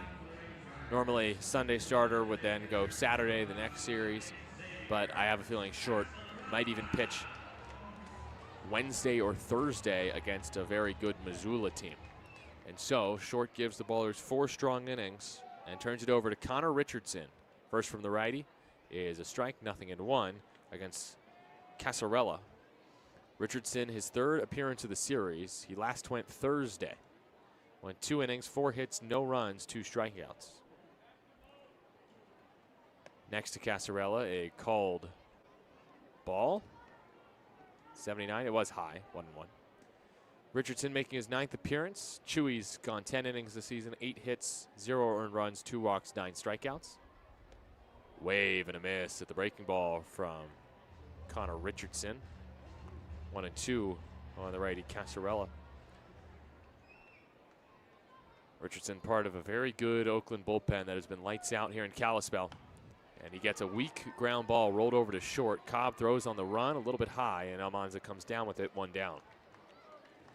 Bottom of the 5th, 5-3 rather, Oakland leads Glacier. 1 out, bases empty for TJ Clarkson against Chewy. Connor Richardson replacing Luke Short, who went 4 innings, 5 hits, 3 runs, just 1 earned. 1 walk, 3 strikeouts, 68 pitches. 2 unearned runs came in the 4th because of the error by the second baseman Santos, who is now shifted over against the lefty Clarkson. First pitch swung on and missed. Had a really nice changeup from Chewy below the zone. Baller's lead has been cut to 2. Glacier scoring the last 3 runs in this game. Ballers turn it over to the bullpen. Next is a strike. 0-2 on Clarkson. Baller's bullpen has been lights out. 19 and a third innings here in Kalispell. 1 earned run. That was yesterday, Alec Rodriguez. Pitch low. 1-2. Ballers didn't have to use any bullpen arms other than Roddy yesterday because Zach St. Pierre worked into the 7th. Breaking ball, called a ball on the high outside corner. No challenge from Dylan Tatum there, even though it probably should have been called a strike. 2-2. It was on the corner, don't get me wrong, but according to TrackMan, it was a strike on Clarkson. Let's see what Chewy rolls with here. 2-2 pitch. Half swing. Did he go? He did, says Malak. No. I don't know what Malaka's doing there. He rang up Clarkson and then appealed to third. You can't do that, and Dylan Tatum is telling him that. That is not good umpiring there. If you make a call, you got to stick to it. Be confident. And give Kelly Atkinson credit. At third base, he did say that Clarkson went. There are 2 down. Kingston Liniak next. Base is empty. Hits with 2 outs. Takes outside 1-0. Liniak 0 for 2 today with a strikeout. Ballers up 5-3 in the 5th. Game 6 here in Kalispell. Ballers trying to take 5 of 6. And Liniak fouls one back. Took the first 4 games. Chewy played a big part in Thursday's win. Made great plays from his caboose in the 6th. 2 of them. Throwing out a runner at home on the 2nd one. Ballers getting the win on Thursday. There's a strike. 1-2. That was an 11-5 win, but still it was important for Chewy to pitch well because it was only 7-5 when he entered. Called third strike on the breaking ball. Liniak frozen. Chewy with back-to-back Ks to end the 5th inning. Glacier down in order against Connor Richardson. We go to the 6th. 5-3. Oakland leads. You're on 860 AM The Answer.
Start of the 6th, 5-3 Ballers lead. O'Hara, Monteith, and Tatum due up to face Supple, who, other than the third, has been great. Outside of that third inning, just one hit allowed and one run that, of course, came in because of his throwing error in the first inning. But that third inning was the difference in this ball game. 4 runs on 4 hits by the Ballers. Ballers are hoping to have a bit more of that success here in the 6th. Maybe it's every third inning today. And that would be okay if they can get another 4 runs here. They would take that. They lead 5-3 here at the start of the 6th. O'Hara hit by a pitch in the back last time he came up, and I wonder if he's a little fired up here against the righty Supple. First to the lefty O'Hara. Check swing, foul towards the Glacier dugout.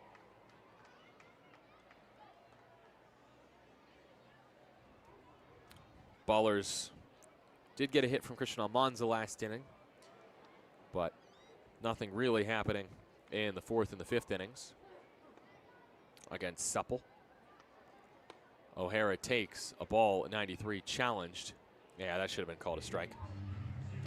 That was a bad call from Malacca. That was easily in the zone, and Glacier is going to be right on the first challenge of the day. Malacca's zone has been pretty good today.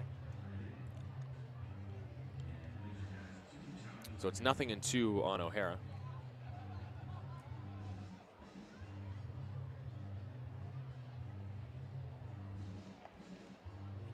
O'Hara quick to dig back in from the left side, awaiting the 0-2.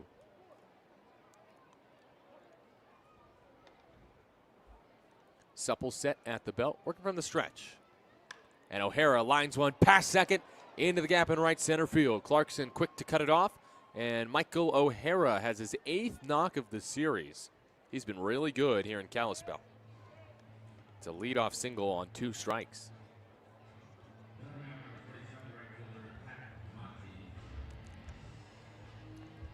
He got a changeup at the bottom of the zone there, O'Hara, and sent it 101 past second. Brings up Pat Monteith. He is due. 0 for 2 in this game, just 1 for 7 in the series. Grounded into a double play last time. First pitch tried to check his swing. Doesn't matter. 93 top of the zone, 0-1. Monteith hit it weakly back to the pitcher Supple last time.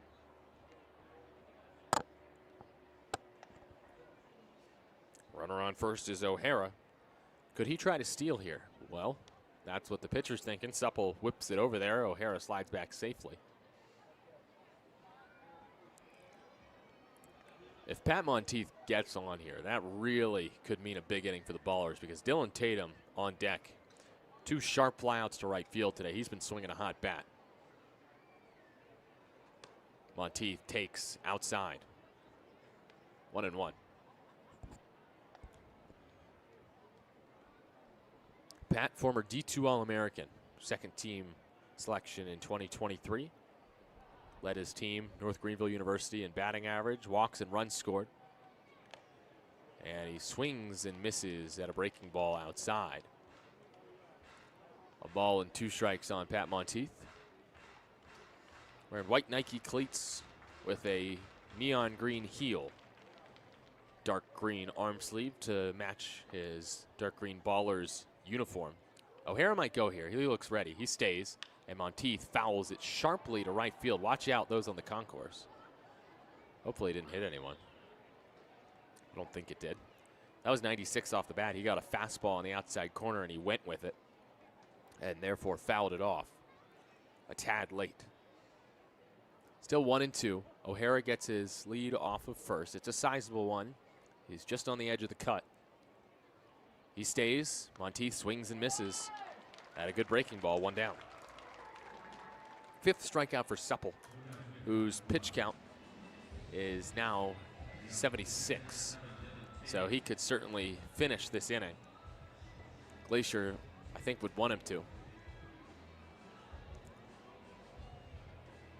Now, if he gets in trouble this inning, Glacier has action in the bullpen. Looks like Eldridge Armstrong warming up, who we've seen once before in this series.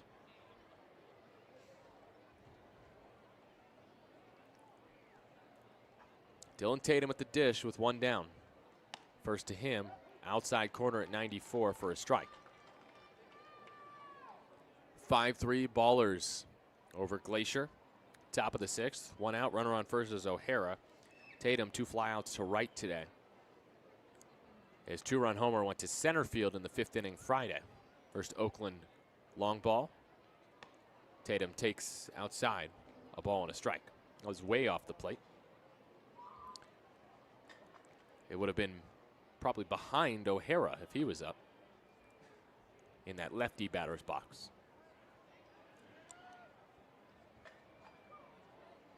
Sizable lead at first for O'Hara. He stays. Tatum swings and rockets it off the glove of the third baseman, Lavari. No throw to first. It's an infield hit for Dylan Tatum, and the Ballers get 2 on with 1 out here in the 6th. And the last time they had multiple hits in the inning, they scored 4 in the 3rd. Next, the 9-hitter Bugs, who was hit by a pitch in the 3rd, struck out swinging in the 4th. And this looks like the day is done for Supple. Todd Pratt is out, looks towards the bullpen. Eldridge Armstrong started towards the field. Not so sure he's going to pull him here. If so, it's going to be a late hook. Supple wants to stay in, no doubt. And Todd Pratt's going to leave him in. Armstrong was ready. And now he'll just keep throwing warm-up pitches. So remember this spot in this game, top of the 6th, in a 5-3 ball game. Todd Pratt elects to keep his starter in to face Darryl Buggs, the 9-hitter. Ballers with 2 on and 1 out in the top of the 6th. And the Ballers lead 5-3. Outfield late running back to their positions as the pitch clock has started. It's at 7. And Supple comes set at the stomach, looks back towards second. 2 on the timer, comes home just in time, and Buggs waves and misses at the breaking ball. Nice pitch by Supple to start off Buggs with that slider. 83-mile-an-hour slider buried on Buggs. Now it's 0-1. O'Hara at second, Tatum at first. Supple comes home. Buggs swings, hits it through the left side, base hit. O'Hara is going to try to score. Ashworth comes up firing. The throw is not cut off, and the throw is dropped by the catcher. O'Hara is safe at home. He's going to go back and touch home just in case. No signal from the home plate umpire, Tyler Malacca, which means he ruled that O'Hara had already touched home on the slide. The Ballers extend their lead with a Darryl Buggs RBI knocked through the left side, and Todd Pratt should have pulled Supple. It's one batter too late. Buggs makes him pay. Ballers will see a new arm for the first time today, and they lead 6-3 with 1 out in the 6th inning. We'll see who it is. It looks like Armstrong. He'll be the new man for Glacier when you return on 860 AM The Answer.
New arm for Glacier in the top of inning number 6. It's 6-3 Ballers with 2 on and 1 out. The new pitcher is Eldridge Armstrong III, making his 5th appearance of the year. 22-year-old from Pasadena, California, in 4 appearances, is 1-1 with an 8.31 ERA, 8 2/3 innings, 10 hits, 8 earned runs, 6 walks, and 10 strikeouts. He has allowed 4 homers, and he has to face this top of the Oakland lineup here. Thursday against Oakland, Armstrong 2 1/3, 3 hits, but no runs, and he struck out 3.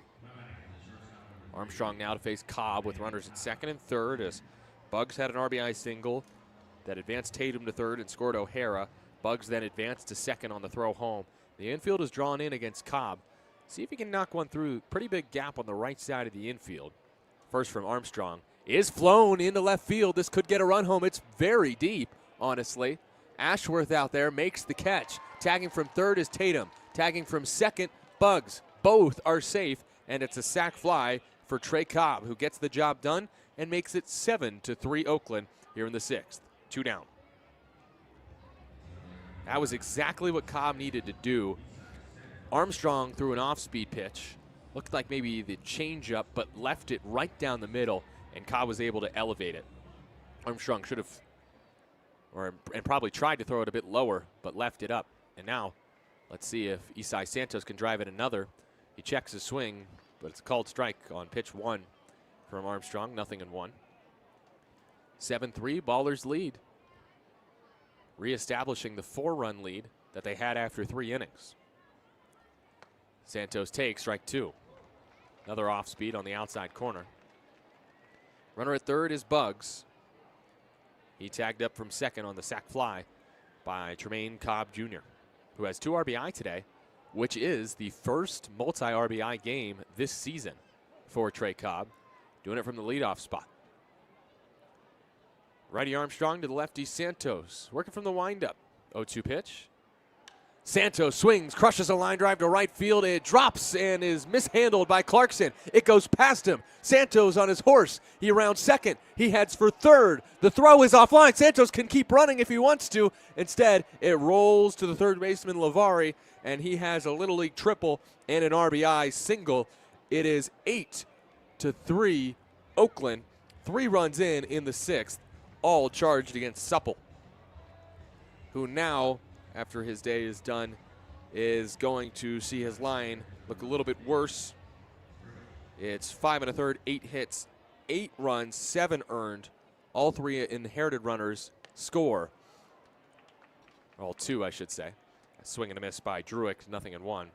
Santos with the RBI single. And Clarkson just booted the ball out and right.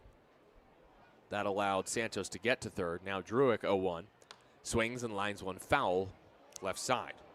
He's 1 for 3 today with a hit and a run scored. 12-game hit streak for Druick. Trying to bring home Santos from third. Ballers really good in this series at scoring those runners from third. Oh man, Santos just faked a steal of home. And a little bit rattled maybe. Armstrong delivers low, 1-2. Druick has driven in 7 this series, 22 this year, leads the team in RBI with 22, homers with 8. Armstrong ahead of Druick. It's 1-2. Santos inching closer and closer towards home. Druick strikes out. Good pitch. Looked like a breaking ball there from Armstrong, and Druick could not hold off. But the Ballers get 3 in the 6th. They get 4 hits in the inning, and they leave just 1.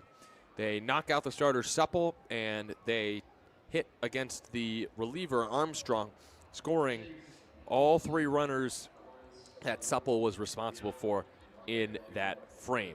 We go to the bottom of the 6th inning. Oakland back out in front by 5. It's 8-3 Ballers over the Range Riders as we go to the bottom of the 6th here from Kalispell.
Bottom of the sixth, Ballers with a 3 spot, their second crooked number in the top of this inning, and they lead 8-3.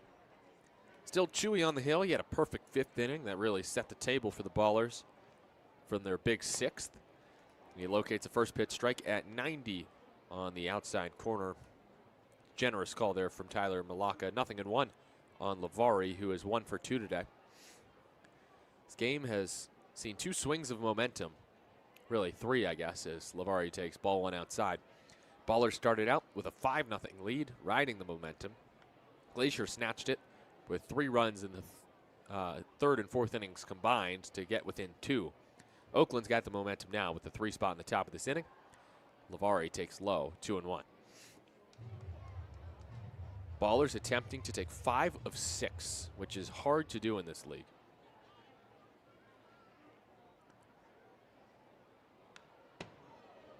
Foul ball, 2-2, but there will be some teams probably taking 5 of 6 in the Pioneer League, or maybe more than that, this week, as it looks like Missoula will sweep Great Falls. 9-7, bottom of the 9th. Is that game over? Not quite. Great Falls will bring the tying run to the plate in the 9th inning. Check swing. Did he go? It's challenged by Tatum. He thought it was a strike on the bottom of the zone, and it looks like a strike at the bottom of the zone. But if you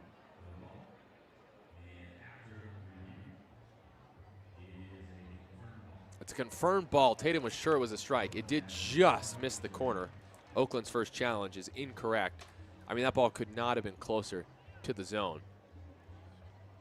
It just missed the bottom of the zone. Good pitch by Chewy. It is, however, still a 2-strike count on Lavari. And he strikes out anyways on a devastating breaking ball from Chewy. 3 straight strikeouts for Connor Richardson. 1 down here in the bottom of the 6th. Base is empty for Efren Manzo. 8-3 lead for the Ballers. Again, looking at the Pioneer League scoreboard here in the bottom of the 6th inning. Top of the 8th in Colorado Springs. Yuba Sutter High Wheelers lead 12-6. Cut and a miss for Manzo, 0-1. So it looks like the Vibes will take 4 of 6 in that series. Impressive still against a really good Yuba Sutter team. Manzo early again on a breaking ball, 0-2. Boise Hawks destroying Ogden. It's 14-1 in the top of the 5th inning in Boise. It looks like another team is going to get a 6-game sweep, which I would call a vaporization. Maybe a Manzo cuts and misses. Chewy with 4 straight strikeouts. With a wipeout slider there, gets Manzo swinging, 2 down. Man, Connor Richardson is feeling it today. He has these righties way off balance. Even the lefties, honestly. Logan Beard next, 2 outs, base is empty. 8-3 Ballers lead Glacier, bottom of the 6th. 5-4, top of the 6th in Aurora, Colorado. Well, line drive to left field in front of O'Hara. It's a single for Beard, his 2nd hit of the game. 5th multi-hit game of the season. Runner on for Glacier. I said Aurora. Northern Colorado is the home team in Billings because of the situation with the Northern Colorado Owls, in which they are not hosting games right now. Just a tough scenario with their... It's just complicated. I can't even explain it. Anyways, Owls winning 5-4 in Billings as the home team, top of the 6th. Mabry takes a strike, 0-1. Idaho Falls, bottom of the 3rd, beating up on the Jackalopes 11-1. So, looks like we'll have 2 6-game sweeps this week. Incredible. There's a ball, 1-1. Voyagers about to lose their 13th game in a row out in Great Falls. Another bad year for Great Falls, unfortunately. 1-1 pitch coming to Mabry. High and tight. He leaned back at a high breaking ball. It did miss high, but it really wasn't that far inside. He just maybe got confused there. Runner on first is Beard, 2 outs in the inning. Mabry hits one sharply to short. Cobb the short way to second for out number 3. Fielder's choice ends the frame. And we're through 6. Ballers in front, 8-3 over Glacier here on Getaway Day. The Sunday afternoon, Ballers up by 5 on 8:60 a.m. The Answer.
Heffernan Insurance Brokers has been helping people make smart decisions since day one, offering business insurance, personal home and auto, employee benefits, and retirement, and wealth management.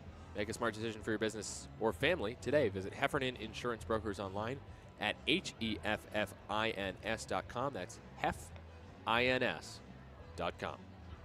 Top of the 7th, Ballers in front, in control, 8-3 over the Glacier Range Riders.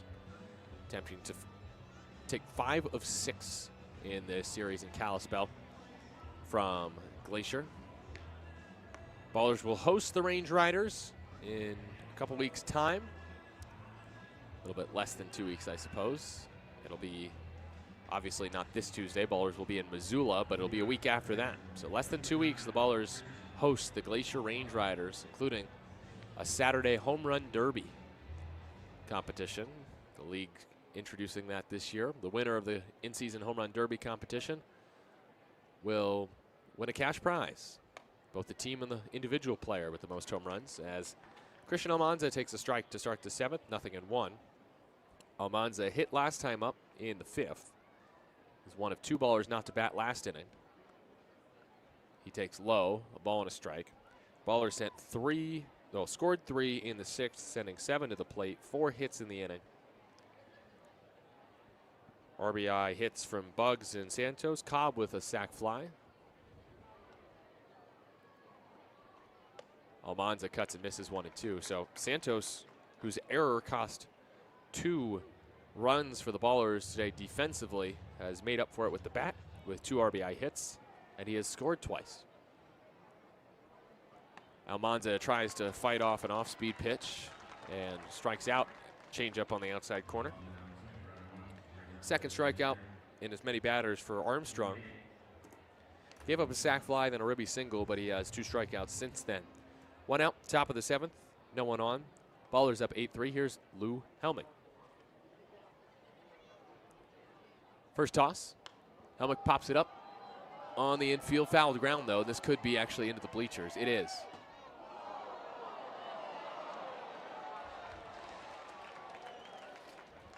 Nothing in 1 on Lou. 2 strikeouts today, but in his other plate appearance, he had a 2-run single through the left side. So you take the apples with the oranges there.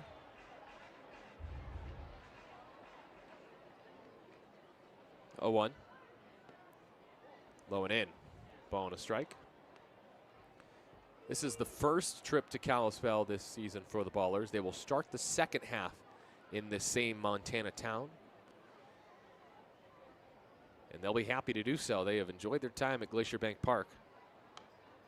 Helmick fouls one back just over me. 1 and 2. While the Ballers are here, they've done some damage. Of course, almost winning 5 games now.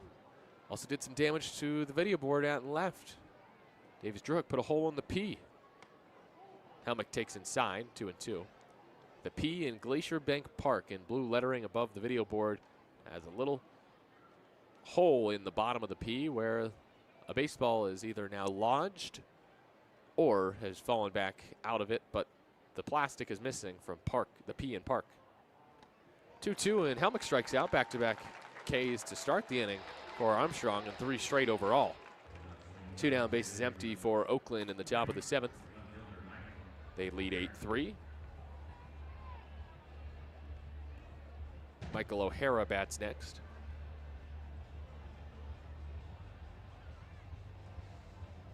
One for 2 today. Fly out, hit by pitch, single and a run scored. His single was 101 off the bat. He takes low. Ballers will turn to Caleb Franzen, the former Glacier Range rider, in the bottom of this inning. O'Hara fouls one, a pop-up behind home, 1-1. So that means Chewy goes 2 near perfect innings, allowing just 1 base runner on a hit. He struck out 4. Next to O'Hara, pop foul again, 1-2.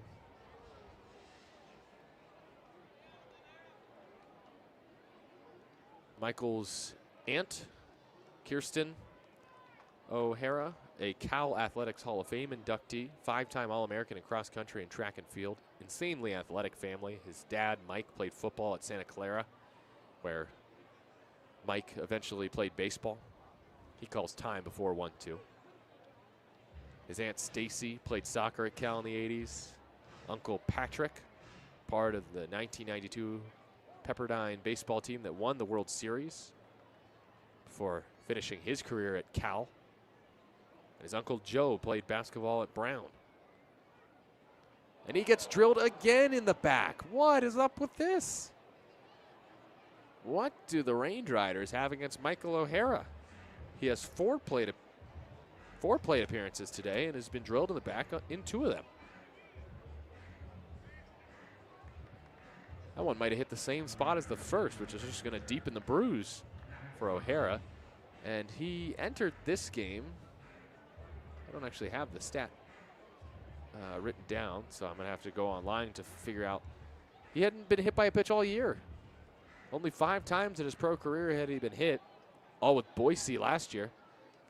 See if he can steal second in retaliation.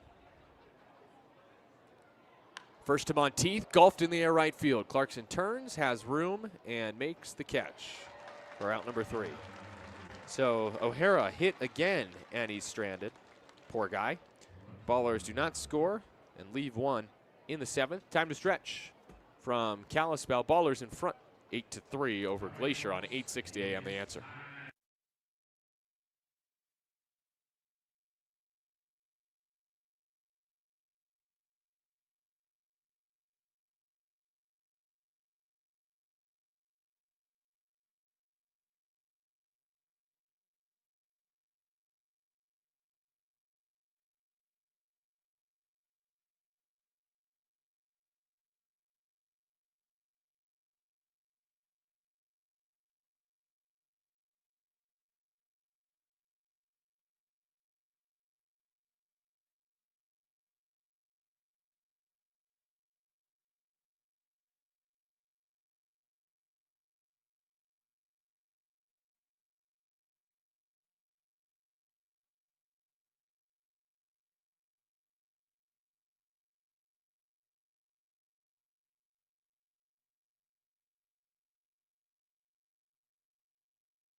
Chewy cruises through 2 innings and gives way to Caleb Franzen.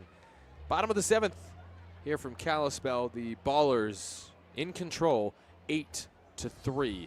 Franzen pitched Thursday against Glacier, struck out the side in the 8th in a scoreless frame against his former team. 23-year-old lefty from West Lynn, Oregon. Spokane was his last team that he played for in the Colorado organization. Before being signed by Glacier in this offseason, but then was cut from the spring training roster, did not make the team. His first pitch is fouled back by Barranca, 0-1.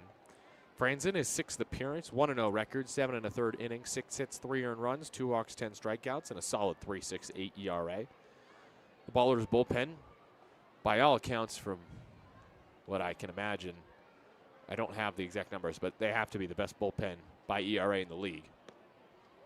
They're the best pitching staff in the league, so it would only make sense as Franzen misses low.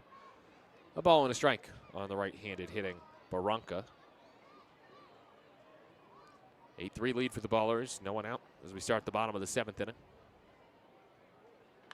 And Barranca destroys the ball left field. O'Hara at the wall, runs out of room. A long ball for Barranca. His 3rd hit of the game. A season high for the 2nd-year Range Rider. Just his 2nd homer of the year. The last one was on the 29th of May, a grand slam against Missoula. And he goes yard to left against Franzen. And 1 run back for Glacier. It's 8-4 Oakland. Nobody out, bottom of the 7th. Barranca hitting that ball 98 miles an hour, 377 feet to left. And the problem was Franzen's pitch, a breaking ball left right over the heart of the plate. First pitch high to the leadoff man, Ashworth, still looking for that first pro hit in his pro debut. But the home run by Barranca means he's a triple shy of the cycle. In the 7th inning, it's 8-4 Oakland. Next to Ashworth is inside for ball 2.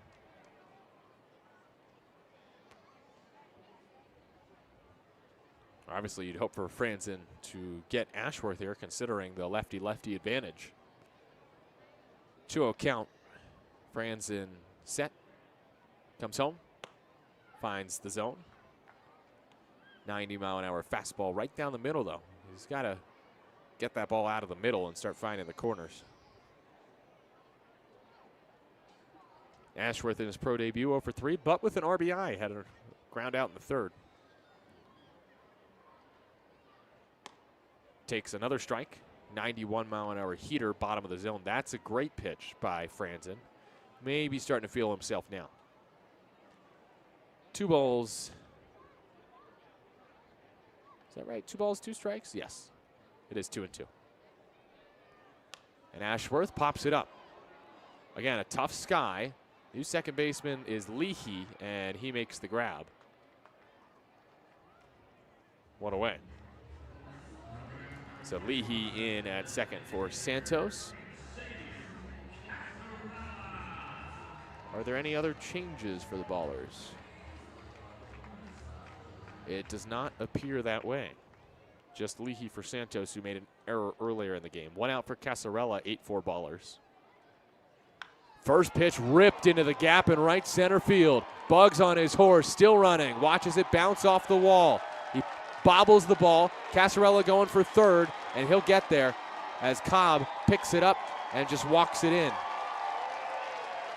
It should be a double and an error there as Bugs booted it, allowing Casarella to get to 3rd. 1 out, double for Casarella. He ends up at 3rd, and Franzen allowed some hard contact there. 103 off the bat, 391 feet. If it wasn't hit so far to center, then it would have been a home run, but it was hit pretty straight away. That pitch again was middle. He's got to find the corners. Clarkson takes a strike. That's a good pitch on the outside half. 0-1. They ruled a triple. I'm not going to fight it unless Casarella scores on a sac fly of some sort. Swing and a miss from Clarkson, as there's a ball that comes in from the Oakland bullpen. Oops. Looks like Carson Lambert warming for the Ballers, as Franzen has struggled, but is ahead 0-2 on Clarkson, the lefty. 8-4 Ballers lead. Bottom of the 7th inning. 1 out. Runner at 3rd is Casarella after his quote-unquote triple. Pitch to Clarkson. Swung on and missed. He gets the strikeout. Franzen, his first. 2 down. Again, that was just a fastball on the outside half, and Clarkson was late. Caught probably a bit too much plate for being a 2-strike pitch. Still, Franzen just hugging too much of the zone. Now faces Liniak with 2 down and a runner at third. 8-4 Ballers lead, bottom 7. First pitch ripped to right field. Monteith is there, makes the catch. It was a scary inning for Franzen, and at the end of the day, only 1 run scores on the Barranca homer. Casarella left at third with the triple. We'll say no errors in the inning, which will help Bugs' fielding percentage out there in center. And 1 left for Glacier in the frame after they get the homer by Barranca, the leadoff man. Casarella is stranded. Good job by Franzen to work out of it and keep the Ballers in front 8-4. Heading to the 8th on 860 AM The Answer.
Start of the 8th from Kalispell. Ballers in front 8-4.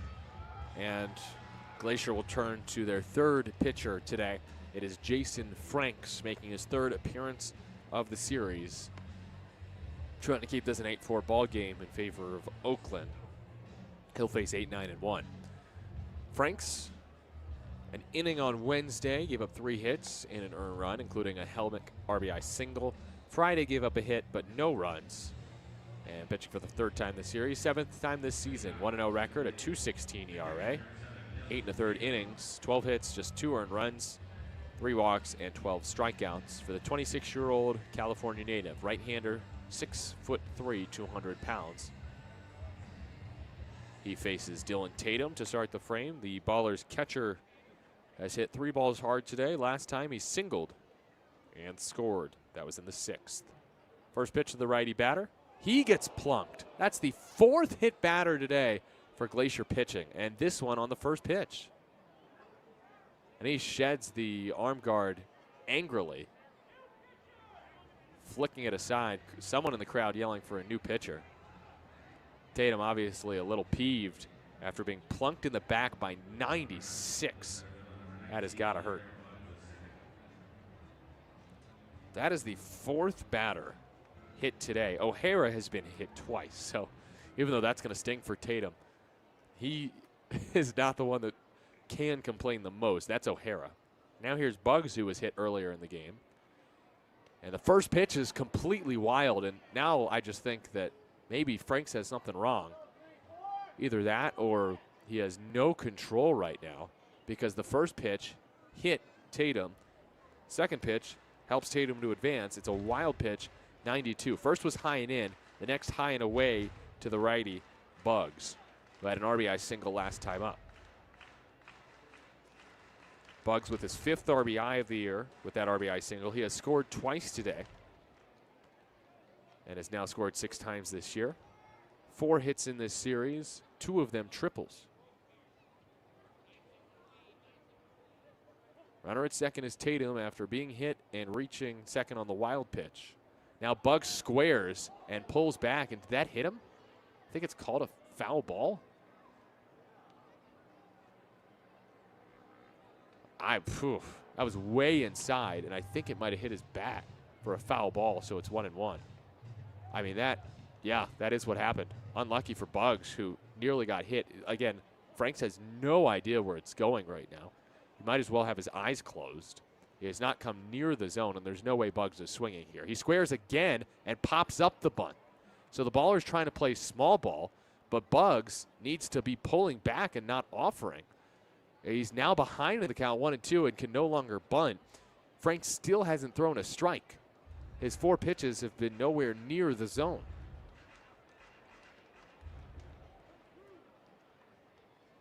I mean, not even close. But Bugs now has to protect, which is a scary thought. And he swings and misses at the first strike that Franks throws. That's just a bad at bat from Bugsy. 1 down. And even after that pitch, Cobb should not be swinging. I would expect Franks to throw that breaking ball again that he used to strike out Bugs. It's the only thing that he's thrown remotely close to the zone. It was in the zone. The fastballs have been completely wild. First to Tremaine Cobb Jr. is that same breaking ball. Okay, you got to sit breaking ball at this point because it's the only thing Franks has been able to toss for a strike. 0-1 on Cobb. Today, 2 RBI for the first time as a baller. RBI double in the 3rd, sac fly in the 6th, so he's 1 for 3. Cobb holds at the fastball.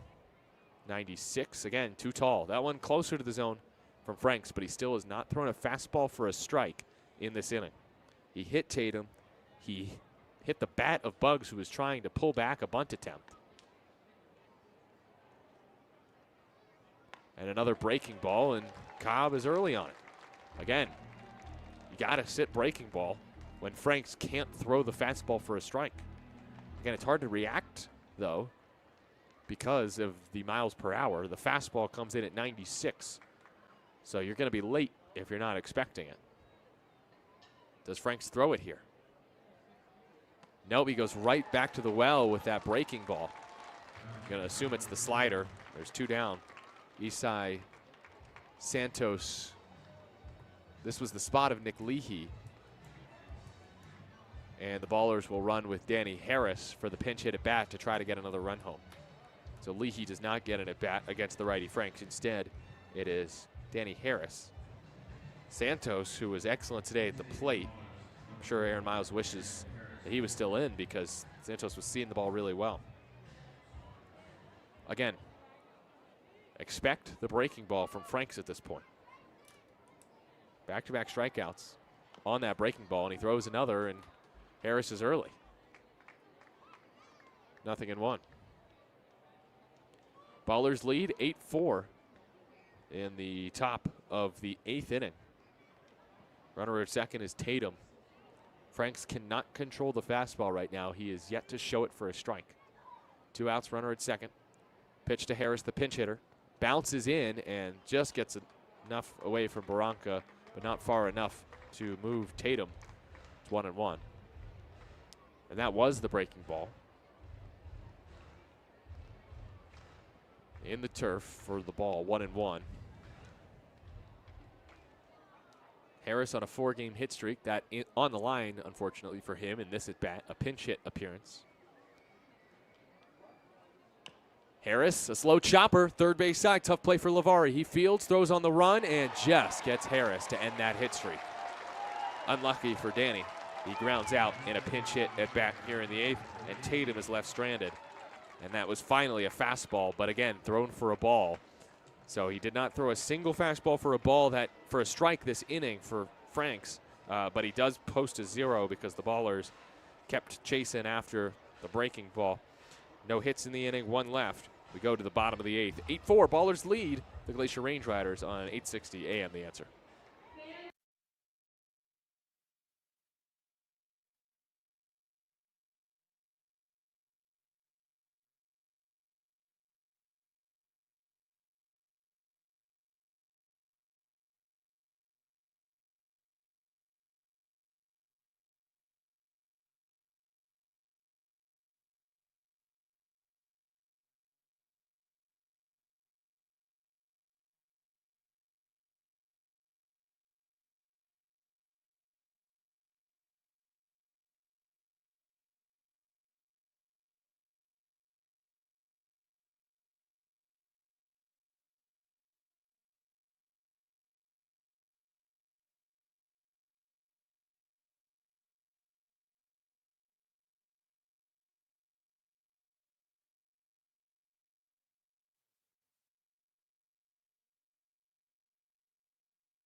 Back to the pen for Oakland after Caleb Franzen allows an earned run, only the second of the series for the Oakland bullpen.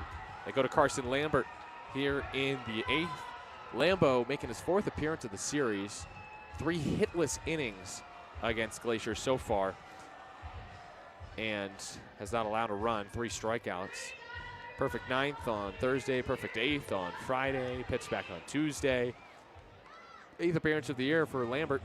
9 1/3, 5 hits, 1 walk, 9 strikeouts, and a 0 ERA for the 25-year-old righty from Thousand Oaks, California. Replacing Caleb Franzen, who was not great today. An inning, 2 hits, an earned run, no walks, and a strikeout. Gave up 2 extra base hits, a home run, and a triple, but stranded Casarella after his triple. So give Franzen some credit. He kept it an 8-4 ball game. Ballers in front by 4 here in the bottom of the 8th. 6 outs to get. First pitch is in for ball 1 on the left-handed hitting Lavari. 5, 6, and 7 to hit for Glacier here in the 8th. I'm Nevada Cullen. Chris Dorr back in our 860 AM The Answer studios. Lavari hits it back to the screen, 1-1. 94-mile-an-hour heater from Lambert.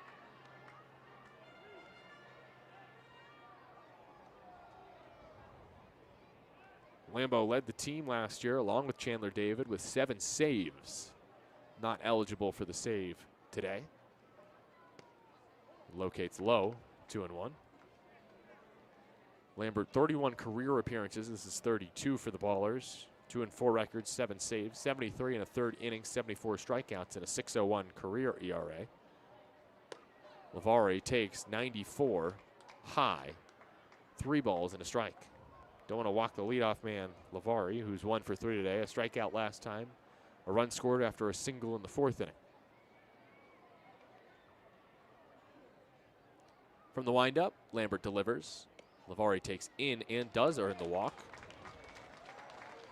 And Lambert issues his first free pass of the series.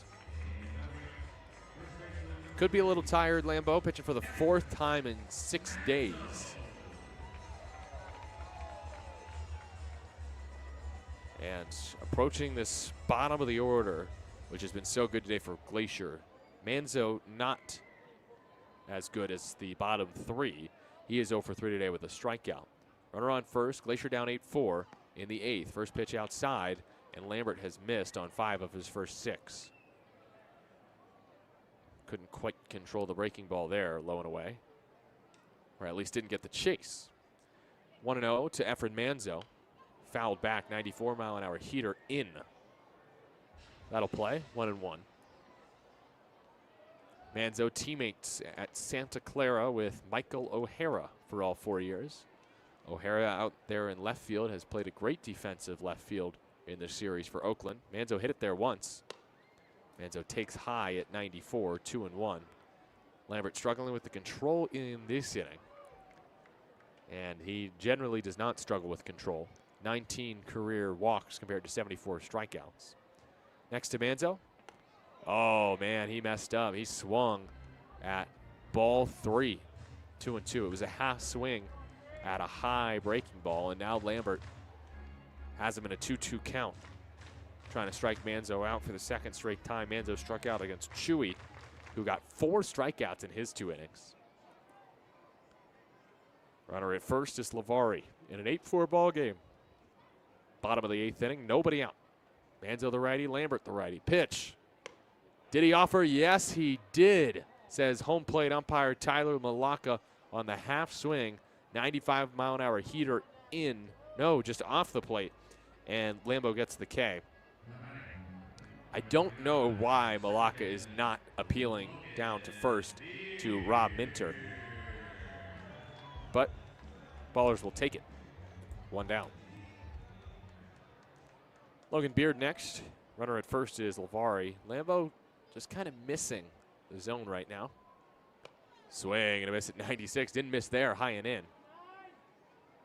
No balls and a strike. And I will give Lambo a lot of credit with that strikeout pitch on Manzo. That's where you want a 2-2 pitch, just off the corner.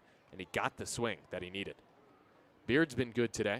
Takes high at 95, 1-1. Hits in consecutive at bats. He's 2 for 3 with a strikeout, but an RBI single in the 4th and a single again in the 6th. Beard came in hitting 300 with 9 RBI. Now has 10 runs batted in this year. Swings late at 95, 1-2. Lambo did kind of throw that one over the middle, but when you throw 95, you can get away with it. At first, Lavari gets his short lead. Lambert kicks and deals. Swing and a miss at 95. Second straight strikeout for Lambo, who's dialing up the heat against the Range Riders here in the 8th. That one was up in the zone, and Beard couldn't catch up to it. And now it's JT Mabry. A walk, a hit by pitch. No, a walk, a single for an RBI, and a run scored. Also hit into a fielder's choice in the 6th. 2 outs, runner on first for Glacier, down 8-4 in the bottom of the 8th. First, fouled off to the right.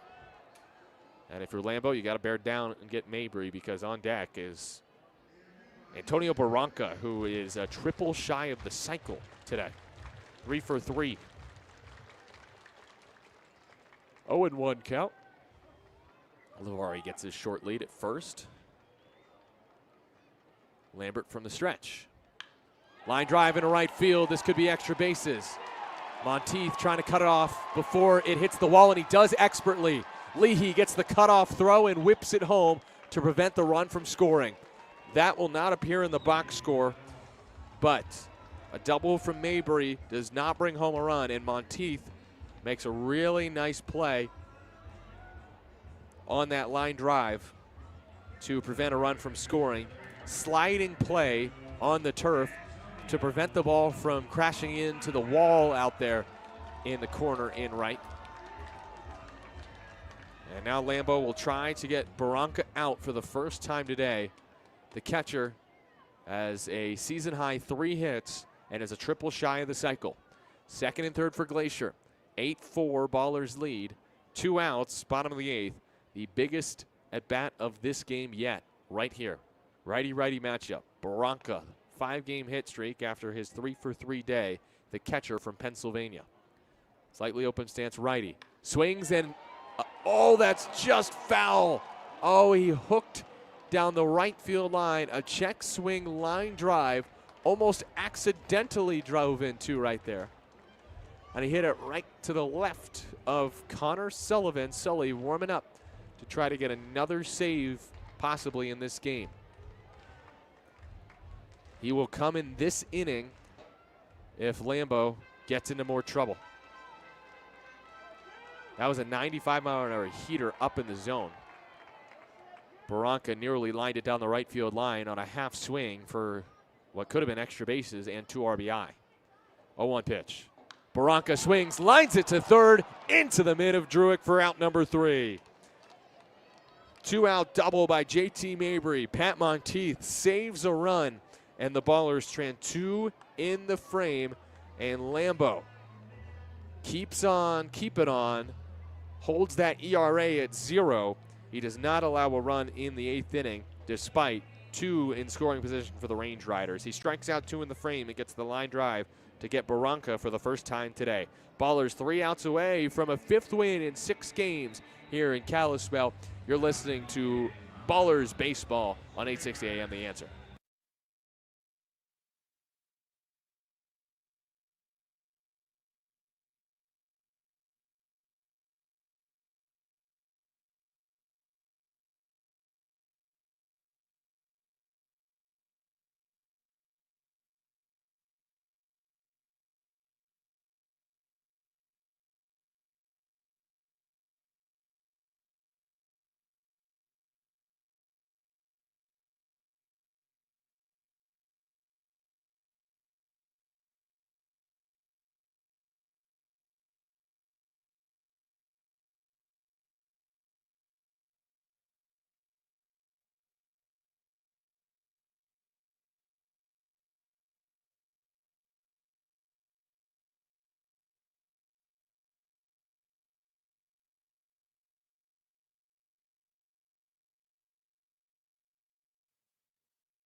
Your line score at the beginning of the 9th inning in Kalispell.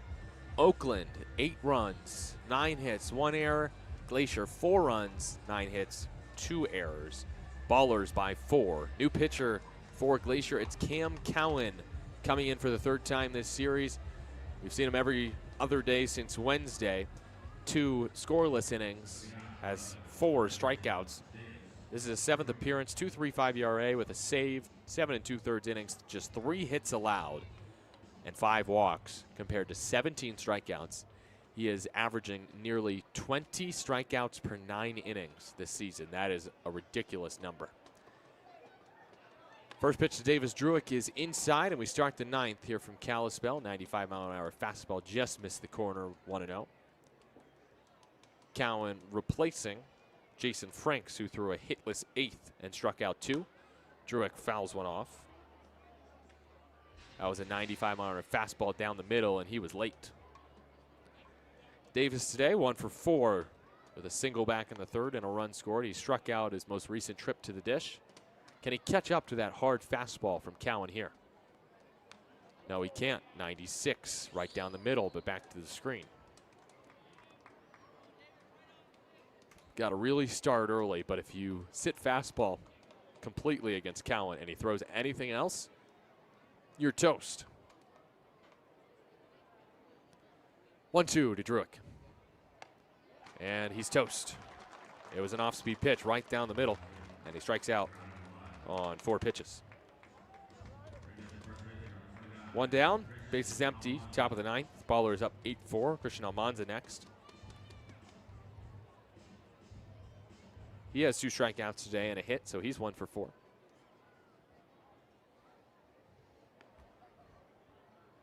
Only 5 hits in the series, but he's driven in 4. Double and a homer. Almanza swinging away, pops it into shallow center field. Beard out, fighting the sun, makes the grab, 2 down. Cowan doing his part, keeping the Range Riders in it. But the Range Riders have not really shown fight much in the series, except for on Friday, in which they brought the tying run to the plate. They tied with the Ballers on Wednesday, but lost in the knockout round, and can't really call that a fight from Glacier because they blew a 3-1 lead. They have to fight to get back into this game, down 8-4 heading into the bottom of the 9th. First pitch to Lou Helmick is an off-speed pitch in for strike 1, outside corner. Man, Cowan's not going to be here in Kalispell for long. He's got great stuff. He went 84 with that backdoor slider on Helmick and probably will follow it up with a fastball. And he does, but that's 92 and down. For all I know, that could be the changeup. That had the movement, really, of a sinker, not a four-seamer. I'm going to guess that was a different fastball. Now Helmick lines one on 1 hop to short. Mabry's throw is in time. 96-mile-an-hour fastball in on Helmick. Then that's all he can do with it. Ballers down in order in the top of the 9th. Glacier sending 1, 2, and 3 to the plate against Sully in the bottom of the 9th inning. Ballers 3 outs away from taking 5 of 6 from the Range Riders in Kalispell on 860 AM The Answer.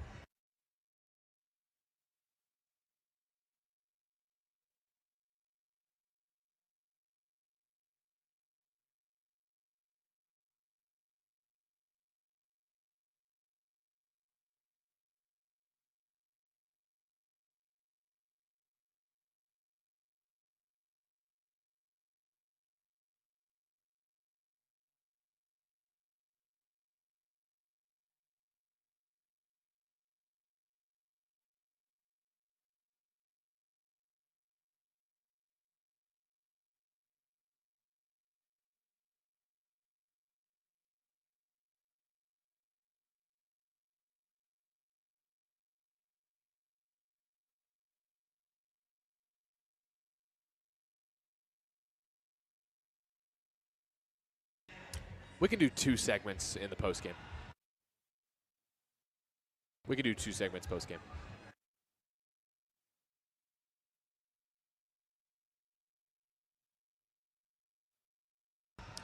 Bottom of the ninth inning. It is 8-4 lead still for the Ballers. Glacier got one back in the seventh after trailing 8-3. Closest Glacier has come, that was when they were down 5-3 after 4. But Oakland got a 3 spot in the sixth, and now they turn it to Sully in the bottom of the ninth. Nevada Cullen with you, Chris Dorr back in our studio, and Connor Sullivan on to close this one out. This is not a save opportunity for the league leader in saves with 4. He's pitched twice in this series. Pitched on Wednesday, 2 hitless innings. Got the save on Friday in a 5-2 win. And here trying to put up a goose egg for good measure in the ninth. Faces Ashworth first, the leadoff man in the bottom of the ninth, and locates outside and high for a ball, 1-0. Sully making his 8th appearance of the year, the 6'5", 23-year-old from Martinez, California. Locates a strike, 1-1. 8 2/3 innings pitched. 5 hits, just 1 walk. No, 2 walks, just 1 earned run. 7 strikeouts, a 1.04 ERA. That's tiny. Ashworth, did he offer? Was that a strike? The answer to both questions, no. It was low, and he did not offer. No appeal down to third to Kelly Atkinson. Looked like he held his swing, and it's 2-1. Ashworth making his pro debut here in Kalispell. Takes a strike. It's 2-2. Lefty hitter is 0 for 4 today in his debut, but came up clutch in the 3rd inning with an RBI groundout. Just trying to get on here. 2-2 count. Lefty facing the right-hander. Submariner. Sullivan comes home. Just missed with a 91-mile-an-hour fastball. That was too high. Count is full. Don't think Submariner's really accurate from Sullivan. He kind of throws 3/4 slot. Ground ball to first. Almanza fields. Sully covers. High toss. Sully comes down with it. 1 away. Ballers 2 outs away from a victory here in Kalispell.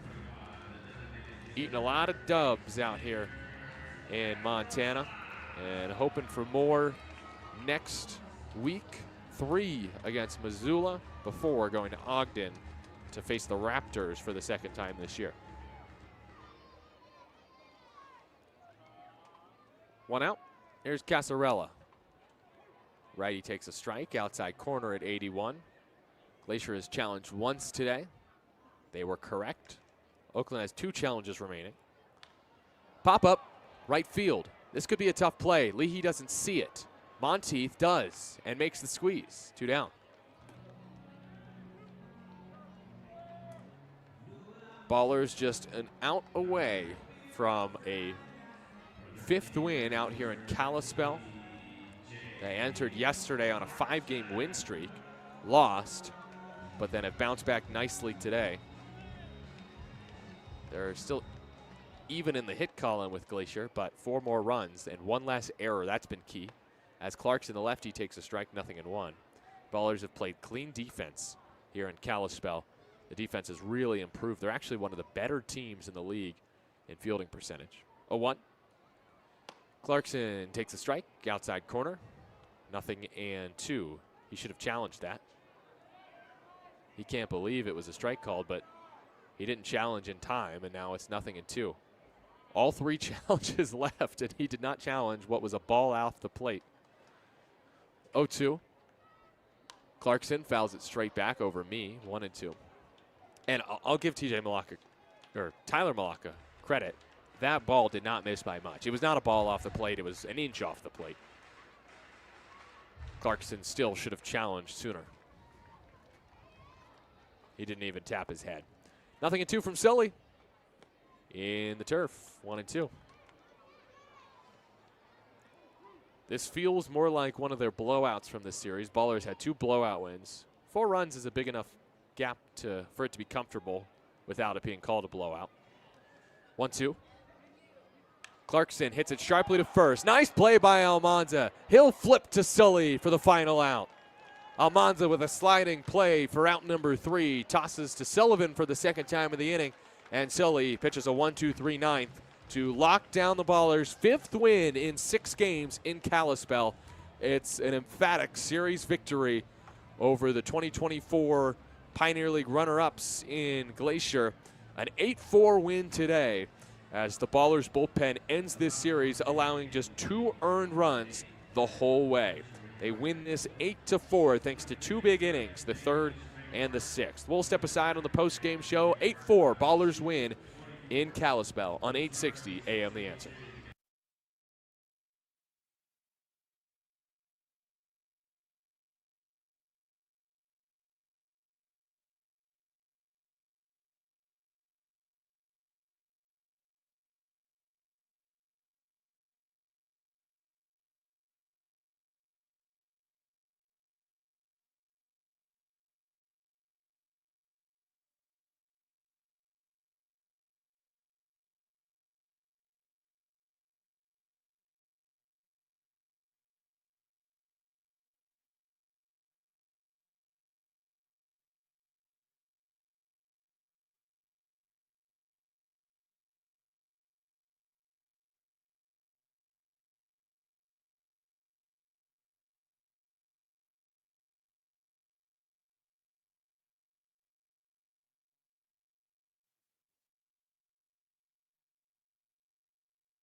Ballers are victorious on this Sunday afternoon here from Kalispell. 8-4 your final.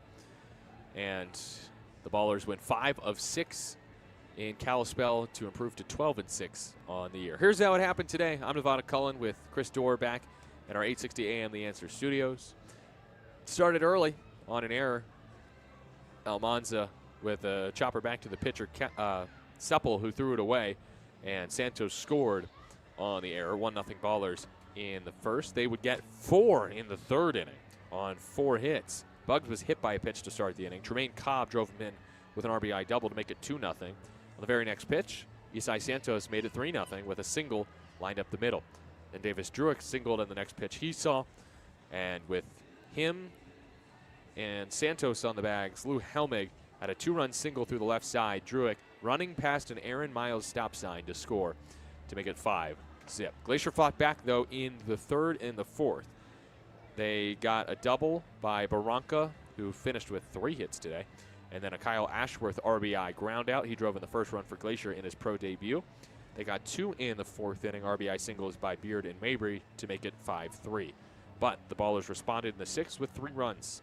They got 4 hits in the inning. Michael O'Hara started it with an 101-mile-an-hour single into center. Dylan Tatum then singled an infield hit, and Darrell Buggs had an RBI knock to knock the pitcher Supple out of the game, giving the Ballers a 6-3 lead. Tremaine Cobb, a sac fly on the first pitch from the reliever Armstrong, made it 7-3, and Isai Santos had his 2nd run-scoring hit of the game to make it 8-3 Ballers. Glacier would get a run in the 7th inning off the Barranca home run, but then the bullpen did the rest of the job. Luke Short went 4 today and gave up just 1 earned run. Chewy in relief gets the win. 2 innings, no runs allowed for him, and he struck out 4. Needing just 27 pitches to do it. Franzen did give up an earned run, but Carson Lambert worked out of trouble in the 8th and did not allow a run.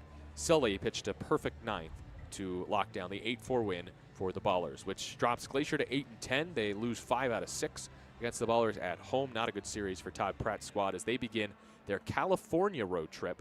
Their next spot will be Yuba Sutter, and then after 6 with the High Wheelers, they play 6 with the Ballers in less than 2 weeks' time. The Ballers improved to 12-6 with the victory. They travel to Missoula, where they play next against the Paddleheads. And I'll have to look up when that first game starts. I'm pulling it up right now so I can tell you a little bit later. The Ballers improved to 12-6 with the win and go to Missoula next for 3. Line score today, 8 runs on 9 hits, 1 error for Oakland, 4 runs on 9 hits, 2 errors for Glacier. As Chewy gets the win to improve to 2-0, Supple gets the loss for Glacier. He falls to 0-2. On this Sunday afternoon, a warm day that ranged from the mid-70s to the low 80s in temperature, clear and sunny skies with the cloudy mountains out in right field, hidden by a fog out here in Kalispell. Game started at 1:07 local time, 12 6:07 pack time out in the Bay. Game wrapped up in just a minute under 2.5 hours. 8-4, Ballers beat the Range Riders. Rest of the post-game show, we'll do some scores when we come back on 860 AM The Answer.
Wrapping up the post-game show after the Ballers' 8-4 win here from Kalispell. Looking at scores from around Pioneer League Baseball, Missoula outlasts Great Falls 9-8 in their game today. Yuba Sutter beats Rocky Mountain 13-6 in Colorado Springs. Boise leads 15-4 over Ogden, bottom of the 7th. Idaho Falls, I almost don't want to say this, 21-4 over the Jackalopes, who are apparently really bad, and the Chuckers are definitely really good. But the Ballers maybe wish they could have gotten more, maybe a 5 out of 6 instead of 4 out of 6 against the Jackalopes last week. Top of the 8th, got a good one in Billings. Northern Colorado 7, Billings 6. Now some Major League scores. End of the 8th, 4-2 Rangers lead in the nation's capital against the Nationals. Mets over the Rockies 10-3, top of 8. Braves and Giants from San Francisco. Giants up 4-3. They're playing really good baseball right now. 37-28 on the season. Braves struggling, 9 games below 500. Mariners lead the Angels 3-2 in the 6th. Bottom of the 5th in Sacktown. The A's 4-1 lead over the Orioles. Sunday Night Baseball tonight is Yankees Red Sox. Final scores from around Major League Baseball today. Rays beat the Fish. That's the Marlins 3-2. Padres blank the Brewers 1-0. Pirates sweep the Phillies. They win 2-1 today. I don't know what's happening to the Phillies offense. The Reds beat the Diamondbacks 4-2 in Cincinnati. Tigers shut out the Cubs 4-0. Jack Flaherty with the win. Guardians beat the Astros 4-2. Gardo's 4 games above 500. Astros also above 500. Twins win again. They're 5 games above 500. 6-3 win over the Blue Jays. 7-5 win for the Royals, who are 2 games above 500. They beat the White Sox. And the Dodgers do salvage a game against the Cardinals in St. Louis. They win 7-3. Clayton Kershaw with his first win of 2025. That brings a smile to my face. Good to see Kershaw do that. Next game for the Ballers, that'll be at Missoula Tuesday. Again, it's going to be a 6:05 pack time start, 7:05 local time. So kind of expect the same schedule for next week as we had for this week. Oops, my iPhone updated. That's weird. So again, against Missoula, the games next week will be 6:05 pack time starts, and then a little change later in the week. The games in Ogden will be a 5:35 start until Sunday, which becomes a noon start in Ogden. So those are the times you have to look forward to, and some big games coming up for Oakland, especially against Missoula, who is the team above them right now in the standings, just 1 game lead over Oakland. And so that does it for today's broadcast here from Kalispell, Montana. Our final score, Ballers 8, Range Riders 4, a final in 9 innings. Ballers take 5 of 6 from the Range Riders. Big thanks to those who helped make the broadcast possible, including Ballers co-founders Paul Friedman and Brian Carmel, Ballers assistant general manager Tyler Peterson, Brendan Colthurst, and Chris Dorr back in our 860 AM The Answer studios. Also, big thanks to you, the listener. We'll have more baseball coming up. Our coverage of Tuesday's Game 1 of the 3-game series against the Missoula Paddleheads will start at 6 o'clock, pack time, on 860 AM The Answer and on YouTube. We hope that you can join us. Again, our final score, Ballers win again, 8-4 over the Range Riders. I'm Nevada Cullen, saying so long. Enjoy the rest of your Sunday. And thanks for listening to Oakland Baseball on 860 AM The Answer.